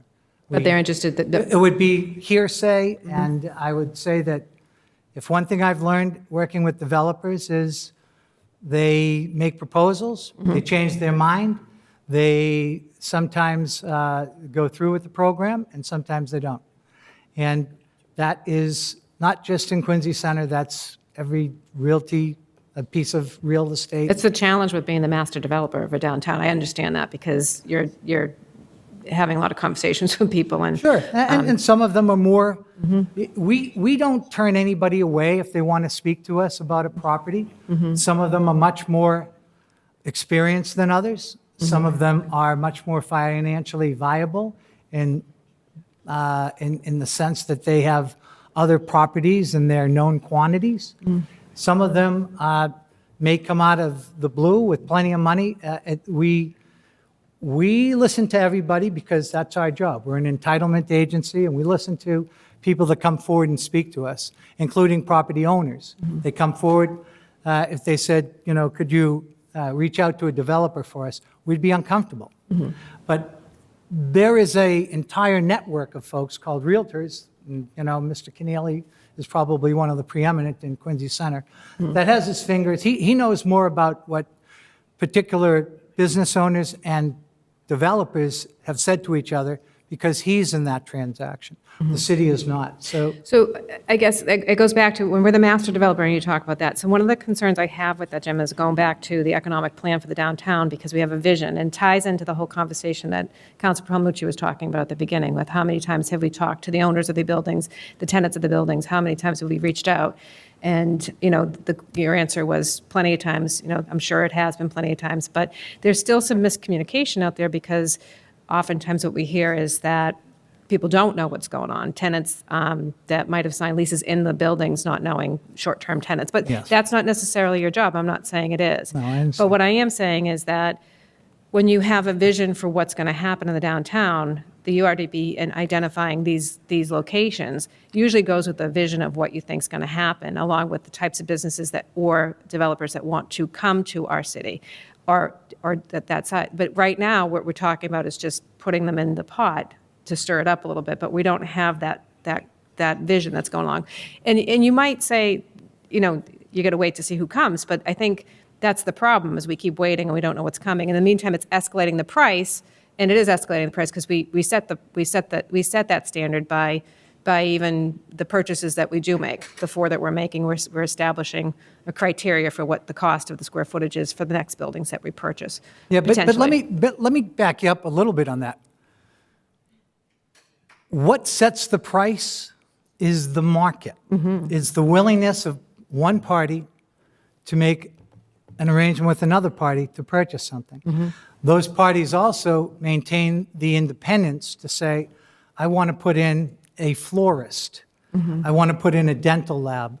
I think highest and best use, there are many of these folks that would like to put in professional offices. But that isn't, in fact, that may come later, but that isn't, when someone comes in and they want to do an assemblage, it can be for any number of reasons, and it's really 3 reasons: either residential, commercial, or, something outside of, there really isn't so much more than residential and commercial. We call it work, live, and play, so the play becomes if someone wanted to put in a bowling alley, they wanted to put in an arcade. I only use these because I'm trying to make examples of what someone could do. But we, in fact, are only looking at redevelopment that will increase density and the value of the property, the underlying property, which will, in our opinion, help not only the city's tax base, but the successful opportunity for a business to create either profit or a legacy, for that matter, in some cases. So what we're trying to do here, again, isn't to manipulate the market. You're correct if you say that, if you take and go back 10 years and you could have bought a building for X amount of dollars, do I think that that building is going to be worth more today? Absolutely it is. Well, definitely would- is, because I would- we've invested. We've What's that? invested in the downtown. I mean, that's the reason why. If Well, 10 years ago, we exactly. hadn't put that investment in. No one would come to the city. So the original premise, as this council has heard before, is that, it isn't just if you build it, they'll come. If you don't build it, they can't come. No. Because they need the parking, they need the underground utilities, they need the infrastructure that would support a larger building. Yeah. So that's how that works. No, I understand that, Jim. I at the end of the day, and by no means I'm just going to say this, and it's always easy to say what you could have done before. However, it does feel a little, and part of it is because the city is not equipped to be, you're learning. We weren't a master developer. That's not what you came into the game plan for. I'm sure when you came in to work for the city, it wasn't that you said, I want to get to this point where in my career I want to be the master developer. But it is where we're at. It was the plan of the administration to take on that role, but we didn't really know what that role meant, even though we learned a lot from the mistakes that were made with Streetworks. So let me finish. But the reality of it is there were, at the time when Streetworks were here, there were options for buildings that we could have acquired at that time, or we could have put all of this downtown in the same situation that we're putting in now. But years later, when we put it in, we've there's been a dereliction of responsibility in those buildings where they just sat on them, but the cost doesn't go down, the cost still goes up because the value's gone up, which is going to cost the taxpayers of the city of Quincy, should we acquire any of these buildings, more money for them to invest into. And there is a break even at a certain point, and I'm concerned about that. But at the same time, I just need an understanding, because at the same time that we talk about all this stuff, and we talk about developers that want to come here, and some that do and some that don't, we don't have a direction for that. Neither do the people in that area that are downtown. That's what they're looking for. What is the plan, and what is the economic plan? You can say it's going to be residential, it's going to be this, it's going to be that, but we have that stuff developed down there. And what we've seen is restaurants, but we've also seen restaurants leave, but we haven't seen a lot of the other economics spin off of that. We haven't seen the stores that we're hoping to see come. We haven't seen the investment that's coming from those buildings that are popping up. And I think that we need to see those things, or at least the plan from the master developer, from the city of Quincy, for that to tie in together. And that's all I'm saying. I mean, I understand and by no means, I am not here, this is not it's a difficult task, but the reality of it is these conversations are the ones that should be. 9 months ago, we had a conversation, and 9 months later, we're here with this piece, which is good, but I don't know what the other conversations were between 9 months ago when we had the subcommittee about further down Hancock Street. I know we asked for an economic plan for the downtown, and we're waiting for that, but at the same time, we don't know where the stuff sits. Dr. Cohen came earlier, and I can't speak for him. I can only speak for what the conversations were at the podium tonight. Why is his buildings in this, and it says that they are there for refurbishment? What does that mean? Are you asking him to do something specific to his building? And if so, have you told him what the plan is, the city has a plan for that building? I don't know. And if that's the case, should not that be broken out in this URDP as to the expectations of, what are the expectations of the city when you say that? I don't know, because you have them identified as part of the 14, or should they be identified as part of the 14? So it's more helpful if you can give the owner of the building, when you say refurbishment, what is it that the city's hoping that they do? And my hope is that you've had that conversation with him, but from the sounds of it tonight, you haven't, but it sounds like you're going to call him tomorrow potentially, or maybe even tonight, I don't know. Those are the concerns, and we're hearing them in different pieces and parcels when we meet people outside of tonight, and if they're saying to us, if somebody says to me that they haven't heard from the city, I can only believe that they said that, but then you're saying they have. So I guess the packages and the way I think Council Palmucci said, by having those kind of open houses and meetings, charrettes, to say, another way of saying it, letting them know what's happening. But those pieces have to come together, not just these are the buildings we've identified for the taking, but these are the buildings we've identified for the taking. This is the vision that the city has. This is the types of businesses that we want to bring here. We've identified these businesses that want to come into those buildings, that would make somebody want to jump and actually build those buildings. I realize you'll say all the time to me that it's not your job to bring in the lease. No, it's not. But as a master developer, it's us to decide the types of things that we want to come, that will attract the people, that will keep them coming to the city, that will engage with the people, not just the people that live here, but to bring other people here as well. Okay. I don't want it to make it If seem it's like a you're not question, doing it. though, Yeah. I would care to respond. Mm-hmm. As master developers, the responsibilities, you're right, are immense. And so as master development, the city has hired folks that have done this before. No one has come on board that doesn't have real chops in this. You're opining that you believe we should be able to give these business owners a little bit more information as to what might go in their building.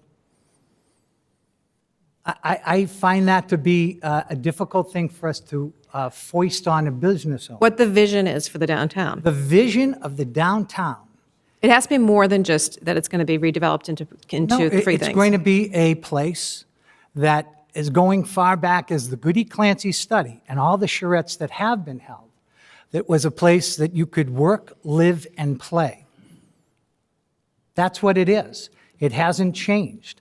The idea is that we have strong transportation, we have strong bones, and that those pieces are attractive to the potential developer that comes to the city. They made it very clear that they needed infrastructure. We have created infrastructure. We've moved brooks. We've added roadways across the city. We've set the table. As far as determining what individual private owners are going to put in the plates that sit on that table is something that they can look at other communities. We look at other communities. We can all say, this would be nice, this would be nice, this would be nice. There's no secret out there as to what other communities have done and have been successful with.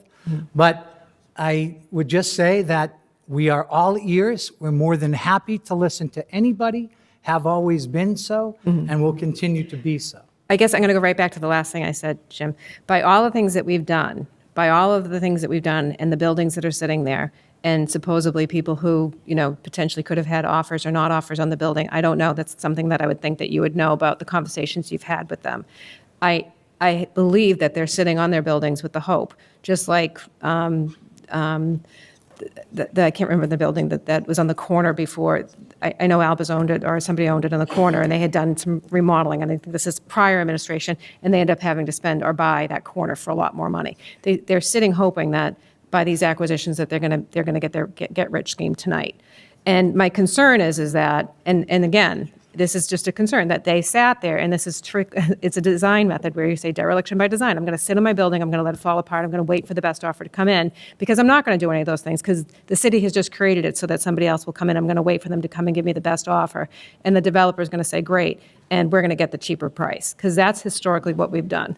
So I'm concerned about that, but at the same time, I understand how difficult it is, but I want us to go into things really realistically about this, because the way we're approaching this and the way we're looking at the escalation and the risk of the downtown, we are overinflating what we think we can borrow, I believe, because we're not going all the way out to the end of those bonds. But that's a different conversation. This is the RDP. But I do get concerned about it, and I think without that combination of those conversations, what we've identified and what our plan is, meaning the city's plan, we need to kind of pull those things together so we can all understand it a little bit better. Thank you. Thank you, Councilor Mahoney. Anyone else? No? Okay, thank you. I just want to give deference before I have you on the floor for a moment. I will start this dialogue by just putting it out there, and I know you know this. I sort of come into this with, I think we each have our own experience with, what's been going on in the downtown, and we sort of come in with that lens, and I come in with that lens as well of what I've experienced with the different iterations of the URDP prior to joining to the council, and then after joining the council, seeing the Third and Fourth Amendment, and now the Fifth. I will just say, I really appreciate my colleagues' dialogue here tonight, because they've checked out a lot of boxes that I had with these questions, and the primary sort of gist of my piece here tonight that I wanted to discuss with you is, of course, going back to the landowners, the property owners, and more importantly, I think for me anyways, the business owners, right? The folks who are actually operating businesses inside these spaces, who are making their living, not just, by owning the property itself, but actually operating a business inside as well. I want to make sure that they are being treated here tonight and moving forward, sort of equally across the board with landowners and building owners, sort of with that same respect. That being said, I also think that, tonight we're looking at the entirety of the URDP and, taking the time to really go through these 90 pages and seeing the different iterations and where those changes came through, and, parts of the URDP that are from the original 2007 version and parts that have changed over the last few years. It really, takes you to all the other pieces of this document, right? Which is to say that, yes, we're here tonight to talk specifically about this piece pertaining to the properties, but it sort of reminds you of everything else in this document that we're hoping to accomplish with this document as a whole, right? And so we're talking about the green space, we're talking about better traffic mitigation, we're talking about increasing, the number of bicycle lanes that we have and pedestrian-friendly access, and, so there's a lot more to this document, I think, than just, I think, the overall sentiment here tonight, which is still, again, one of my top priorities, but I just want to make sure that we're also reminding ourselves that the entire document here paints the picture for what we're doing in the downtown, what we have been doing, and what we're looking to do. So to that end, one of the pieces that really stuck out to me, and I wanted to ask you about this, some of the pieces in the URDP also talk about the amount of grants that we were able to get for the different projects we've done along the way. Like you said, to the infrastructure improvements we've had to make, some of those infrastructure improvements are listed in here, but so too are some of the grant monies that we've received because of the existence of this URDP. So I was wondering if you could just either yourself or Bill, just let me know, if we implement now a new amended version, does that open up the opportunity for more grant monies to come in? Because I know when we started it in 2007, it certainly opened the doors. So if we're amending it now and changing it and improving it, or pick the term you want to use, will this new version open more doors for us for opportunities for grant monies? Well, I'm going to take a shot at it and obviously offer the other folks here to talk about it. The more clarity that you provide the state, and at the end of the day, this is a plan that has to be approved by the state. The more thoughtfulness, the more evolution that is documented in the URDP allows the state to follow along, check the earlier versions, check the current version, and see if there are consistencies that they are looking for or inconsistencies that they'd like additional information on. Not unlike yourselves, as a body, if the state thinks that there is information that needs to be added to the URDP, they'll let us know. And again, we're always doing our best to stay in step with the state, because we do seek monies from the state. Every time there is an opportunity, we are raising our hand. So I would say, from my opinion and from my view, no different than when we come before the council with a new hazard mitigation plan or an open space plan. These plans are required, and they have to be current for the state to come in and say, okay, you've checked off the boxes that, as the council needs to check off boxes, the state does too. So I would say that I'm not going to say now that if you pass this URDP, the coffer's open or something special happens, but I would say. That's what I was kind of hoping for. It keeps us in good standing with the state, and it allows us to go in and offer our URDP and offer any plan that we bring before this council that is required for funding from either state or federal government to be up to date. So we are updating this. To your point, we had 5 URDPs. I mean, and as this council pointed out in an earlier iteration, it's hard to go from 1 to 2 and go from 2 to 3 and 3 to 4. So we've taken the extra step, and with the great deal of help from the gentleman to my left, be able to consolidate this and make it an easier read. And that's important. We don't want to confuse anybody. And if someone wants to go through, as I said before, the URDP is something that we will make available. Everybody can take a peek at it. We're more than happy for input. We always are. But this is a pretty steady, this is the 5th time through. I would tell you that I feel comfortable that the state has a high level of comfort with the URDP as presented to this council. Yeah, no, and I appreciate that. Again, I just wanted to see, I think what I was looking for is, do you have any specific grants in mind? I know we, at our last meeting, were talking about the iCubed funding and how we really need to show a little bit more strength in our commercial development right now before we can actually secure those funds. So again, just things like that. Like, I was just wondering, are you guys moving forward with this amendment with any specific grants in mind that then become available to us with this amendment? But it sounds like you're just really keeping your eyes open for all Yes. potential grants that can come our way, which are great, because these infrastructure improvements are continuing and they're going to be costly. So I'm glad that that's a priority for you guys, is to make sure that if this is going to be helpful to open up more doors for grants, then that's something that we stay on top of. Jim, I know this is something that's also been hashed by my colleagues, so I apologize for being a broken record, but I have a note in here that I do want to make sure to discuss and just reiterate as a concern of mine as well, where, I went through the different maps that we have and I sort of broke them down by, category, right? So we have maps of parcels to be acquired, lots to be created for disposition, buildings to be demolished, buildings to be rehabbed, and buildings to be constructed. So these are the different maps that we have available to us. And I know each of my colleagues had asked you sort of about process for each of these. I actually just want to take a step back and see if you can just at least start from the place of, how did you go through and decide for this amendment which property was going to fall under which category? Well, I think again, very important to note that these are potential. Potential, yes, potential, but you've okay. identified them as such today. And we've so- identified them as such, and that has been a developed process with the folks that we work with, which would be the BSC group, Urban Design Teams. We've also have to pay attention to the money. So RKG takes a look at this project. Pam McKinney, who is before this council often as a real estate economist, all of them take a look at this. All of them have an opportunity to weigh in. That's how these processes occur. Again, there are unique locations that are more pivotal than others. There are timings. If you are going to, for instance, go into the Ross side, there are not, 10 different parcels that we could identify that would fit a parking garage. And again, that's an oversimplification, but what I'm trying to say is, we try to look at the parcels that are part of the URDP, and we try to see what makes sense. We look at them from are they, in fact, run down?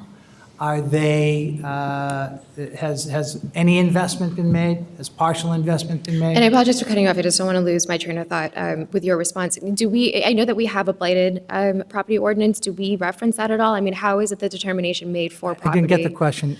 So we have a blighted property ordinance, and so you had said, you sort of look through these different buildings within the district and say, which ones are run down, which ones haven't had any investments made. Is there, an actual threshold that's a standard across the board that we follow to make that determination? Or, what is, do you get what I'm trying to ask? Is like, what is your process to I think there are put those buildings in those There are numerous categories? factors. Many of them are clear. They're easy to see. Some others might not be as easy to see. People staying up with their tax payments are things of that nature taken into consideration. Of course, they are. There's no, 100% design. This is what identifies a building as a potential URDP taking. Many buildings that have been discussed, as we go forward, we can't take them all. We can't take them all at once. We can't afford them now. As was pointed out, you could only take X amount at any given time. You wouldn't take a building and bank it, as was pointed out earlier. We're not in that position. That's not what the city does. So they are generally buildings that are identified through a series of reasons. We want to take a building so that we can put a roadway across through Cliveden into the Hancock lot. So there's usually a purpose, there's a reason. And in some cases, they're public reasons. In other cases, they are economical reasons. But, there's a limited number of buildings that are on, and I would say that each one of them has their own unique location, so every one is different. So we look at them through a number of different lenses, if you will, or filters. So And again, that decision comes between the planning, so your department, the planning department, with BSC Group, with RKG, and I imagine with, Bill, with your office is with the administration, or? Okay, again, I'm just trying to get an understanding of No, of who course. makes that There's a great deal decision, of- how I we mean, got there, and how we identified these buildings. Go ahead. We're going to get, go ahead. Just to build off of what Jim said a little bit, and maybe I'm trying to simplify this too much. Again, the major plan that kind of was the genesis of this amendment was the plan that shows potential acquisitions. And I would say those acquisitions fall into two very general categories. As Jim said, some are necessary for public infrastructure improvements, a roadway, realigning a sewer line, drainage improvements, open space, things such as that. And then other ones are identified because they are economically struggling parcels. They may be partially vacant, they may be totally vacant, they may be older buildings that don't have up-to-date infrastructure in them, which makes them hard to redevelop and reuse for current needs. I think those are probably some of the main reasons we identified some of the parcels that aren't being used for a public purpose, such as a roadway or infrastructure. They tend to fall into those two general Okay, categories. no, that's helpful and I don't think you're oversimplifying it at all. It's helpful, again, to have those two categories now and understand, why one property that's supposed to be acquired might fall into one of those two. But that's for the properties that are going to be acquired. So, going back to my original question of the different categories of where these buildings are placed. There are lots also created for disposition, Yes. buildings to be demolished, buildings to be rehabbed, and Yes. buildings to be constructed. So you went through and you explained, how the properties that are on the map to be acquired got to be, with that designation. But what about the other buildings that are identified as buildings to be demolished or rehabbed or constructed? So those other maps fall from the acquisition map. So if the state says if you identify any particular parcel for acquisition, building for acquisition, you must then show in these other maps why. So that's why there's a map that shows thoroughfares, because some of their parcels along Hancock Street, for example, are being acquired so that Cliveden Street can be extended across Hancock Street into the Hancock lot area where the parking garage is going up. So therefore, there's a plan that shows, okay, those buildings are going to be demolished. They're acquired, if they're acquired, what's going to happen? Those are going to be demolished. Why are those going to be demolished? The thoroughfare plan shows there's going to be a roadway going there. Okay, wait, so Otherwise- I apologize. I think I was confused then. So all of these parcels that are either identified as being disposed, demolished, rehabbed, or constructed fall under the overarching identification of these parcels are going to be acquired. I'm sorry, not are going to, but are identified to potentially. Correct. So Absolutely. that's where the starting place is. And then from there, you say, okay, with that property, if we end up acquiring it, it's going to either be disposed, demolished, rehabbed, or constructed. But the Correct. starting point is whether or not they're going to be acquired. Yes. Okay, I see, I understand. I see, so I read this as, and I just want to explain why I was confused, because I read it as, it would be acquired or demolished or disposed or you see what I'm saying? So that's where my confusion came from. Yeah. Yeah, I appreciate the clarification. Okay, so that's helpful, and I know that, again, we hashed, the issue of the payments, and we're going to get into that further when we go into the diff. But, something I just want to again, reiterate to you too, and I don't know how you guys are going to do this, my colleagues brought it up, and I just want to make sure that I hit this point home, is that we, I think, really need to put our heads together. I mean, there's so many departments that work together to, identify the different properties and then put this URDP together, and you guys come before us and, include us in this process. I think that if we put all of our heads together, we can really think of a better way to tighten up our communication process and understand, making sure that we all understand, everyone who's involved in this process understands how those buildings got identified, for example, and what that process looks like, right? And so, I appreciate that you guys have had meetings. I appreciate that there is somebody out there right now who is designated as a person who goes out and speaks to business owners. Again, we all come with our own lens and experience from this process, and I personally, got to know many of you before I joined the council because of my personal experience with this process. And there was a lack of communication, right? Because I wasn't a building owner, I wasn't a landowner. And there is information on the website, and that's great, but there's so many moving parts, so many different departments, so many different folks that are involved in this entire process that it sometimes becomes hard to follow. And Jim, you and I have talked about this a lot, and sort of streamlining that communication, right? Where I don't have to go to BSC or RKG or the administration or to the council. I just know, hey, if I'm a business owner or if I'm a property owner, I just need to call Jim or Rob at the planning board, and that's where I can get my answers. And that really helps because you guys are in this. I mean, this is what you're breathing day in and day out. These business owners, these property owners, they're breathing in their business day in and day out, right? And so when a question pops up or a concern comes up, it's probably in the middle of them managing something that's going on that their attention needs to be focused on. And it's unfortunate that maybe they can't then take that time to come to a meeting that's scheduled. And so if it's a monthly meeting, if they can't make it, not making it to one may not necessarily mean that they wouldn't appreciate the second one or the third one, right?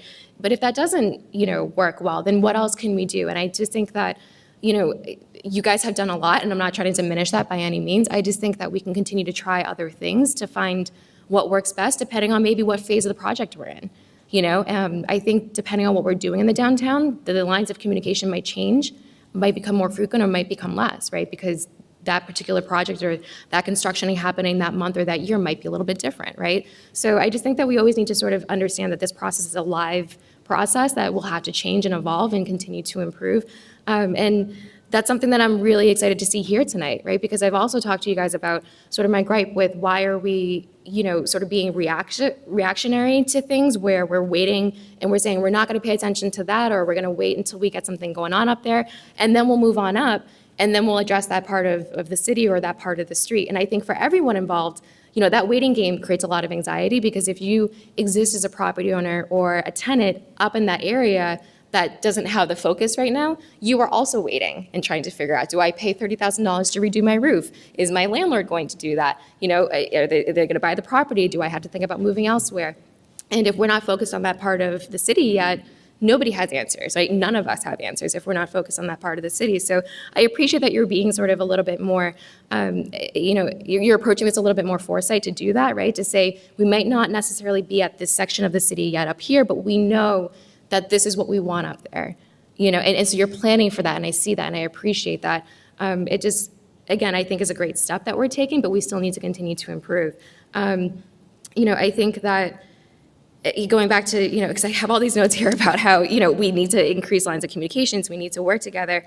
I can't hit that point home hard enough. I know, Jim, we've talked about this before in the past as well, where, conversations could necessarily happen with landlords, but can't happen with tenants.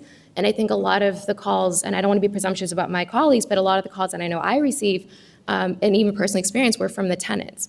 And if if our hands are tied with only speaking to landlords, I'm wondering if there's some other department, or maybe, some other consultant that we have hired, one of these 7 consultants who are paid to be communicators. I mean, there's got to be a way that we can find lines of communication to tenants as well, because they're also at the mercy of what goes on here. And again, I understand logistically, we have to deal directly with the property owners, and I've had that explained to me, and I appreciate that, but it doesn't take away that pit in my stomach feeling that I have of, well, but then what about the tenants? Because they're here just the same, they're investing in the property just the same. And so I think I'm unsettled, is what I'm trying to say, with the answer of, well, we can't communicate with the tenants. There has got to be a way, and I think that, again, with all the consultants and all the minds in the room, we should be able to find a way, albeit differently than how we communicate with the landlords, sure, but the tenants, I believe, again, should be on the same playing field and should get the same level of communication for all the departments. And again, if it streamlines the planning, then they should get the same line of communication from planning.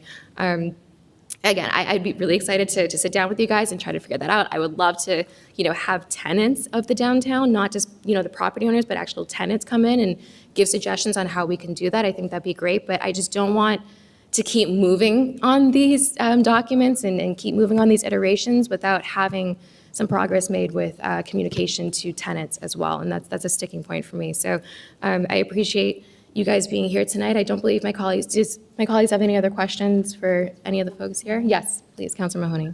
Just a quick question, and I think it might be to Jim, and you may not be able to answer it.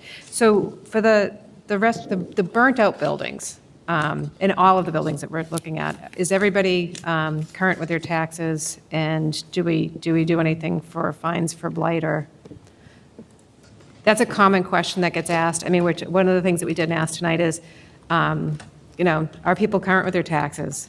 And then finally, which I believe they are, but finally, when we have buildings that are burnt out, what is the city, what can the city do? And I think that's probably a health question, and if there's nothing in the building, maybe they can't do anything, but. Well, thank you for your question. There are a couple of other agencies, we're going to bring them into the program here just verbally. So the building inspections are made.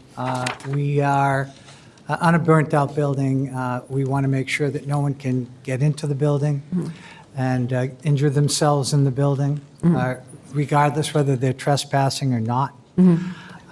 Whether they're up to date on their current taxes, I'm not sure. As you know, if they are not up to date, they can't sell the property, they can't transfer the property until those taxes are paid. Right. We can, in cases, there have been fines written on many of these properties, and not just the burnt-out building, but others that have had other issues. Right. And those fines can be written, and as you also know, they can sit on those fines until such time. So it's a dilemma. I don't, at this time, have the the assessor's records to tell you whether any of these particular properties are, in what level of where their tax payments have been. So I thought we could if you would like that. Well, just out of curiosity, because we've identified the buildings, and I'm not suggesting by any means that they're not current with their taxes, but any information you can share is along with any kind of, if there were any fines in any of the buildings, and I'm not saying there were, it's just more information for us to know as Sure. No, for the buildings. absolutely. We'd be happy to provide those. Because, in some situations, there could be, and there could be other issues there, but it helps us to understand for some of those situations. And if they're good taxpayers too, that helps us know as far as what they're doing with the buildings as well. Sure. Thank you. Thank you, Councilor Mahoney. Would anyone else wish to speak who hasn't spoken? Okay, great. So at this point, I will close the ordinance committee meeting at 8:42 PM. This item will remain in the ordinance committee, and again, as I said at the beginning of this meeting, we are scheduled to meet back here next Wednesday evening at 6:30 PM to bring this item up again. I will just say that, given the questions that were provided here tonight, and I do believe there's also follow-up, I want to be considerate of the time to do that and make sure that we do so properly. And so I was working with the clerk just now, looking at the different dates that are available.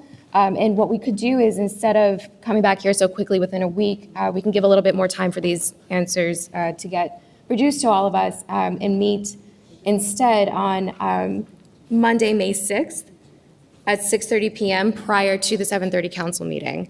I just want to check with my colleagues first and make sure that that works for them. Yes, Councilor McCarthy? Just so I have it straight, it's going to stay in ordinance? It I is, was correct. under the impression we were going to vote on it, make a motion tonight and vote on this, but you're going to wait until Yeah, some I questions think, are I answered? personally have some questions as well. Like, I want to make sure that we have a plan of communication. I think Councilor Mahoney, Councilor Palmucci had some things they wanted to follow up on as well. Okay. Yep. Thank you. Does that work for folks if instead of meeting next Wednesday so quickly, we move this to Monday, May 6th at 6:30 PM prior to the regularly scheduled council meeting? Excellent. Does that work for the folks out there who are presenting and can provide the materials back to us? May 6th. Thank you. We'll need time to discuss that. Our experts may have something else, but let me check into that. I do want to say, though, if there are, I don't think that there are questions that are going to take us more than a week to respond to. Okay. Anything that you've given us. I do believe that we can be ready as the planning department and our experts to testify next Wednesday if that is convenient for you. I know that is what we've scheduled with our folks, but that, again, that's the pleasure of this body. I just will have to, speak to these folks, have them check their calendars and so forth. But I do want to anticipate, where we feel very comfortable being able to answer the questions that have been posed tonight, and any other questions that might come up during the week. Your questions are usually pretty precise, so it isn't that, we're going to have to go too far to respond to them. So that would be just my thoughts on it. I'm very comfortable that we could respond to your questions. But having said that, this is an ordinance committee, and you are the chair. So you let us know what works for you, and we'll do our best to participate either next week or at a different time. I appreciate that. Thank you. So for now, we'll move it, because we haven't advertised it yet, correct? So we can move it. Great. So as of now, we'll move it to Monday, May 6th at 6:30 PM. They did at the beginning of this meeting. There was a public hearing at the beginning of this meeting, yes. So again, we'll move this to Monday, May 6th at 6:30 PM. If there are any conflicts that arise, if you can just reach out to me and let me know. But as of now, that's how we'll advertise it as well, is that this committee will reconvene on this matter in committee Monday, May 6th at 6:30 PM. And with that, I will adjourn the meeting at 8:46 PM. Thank you.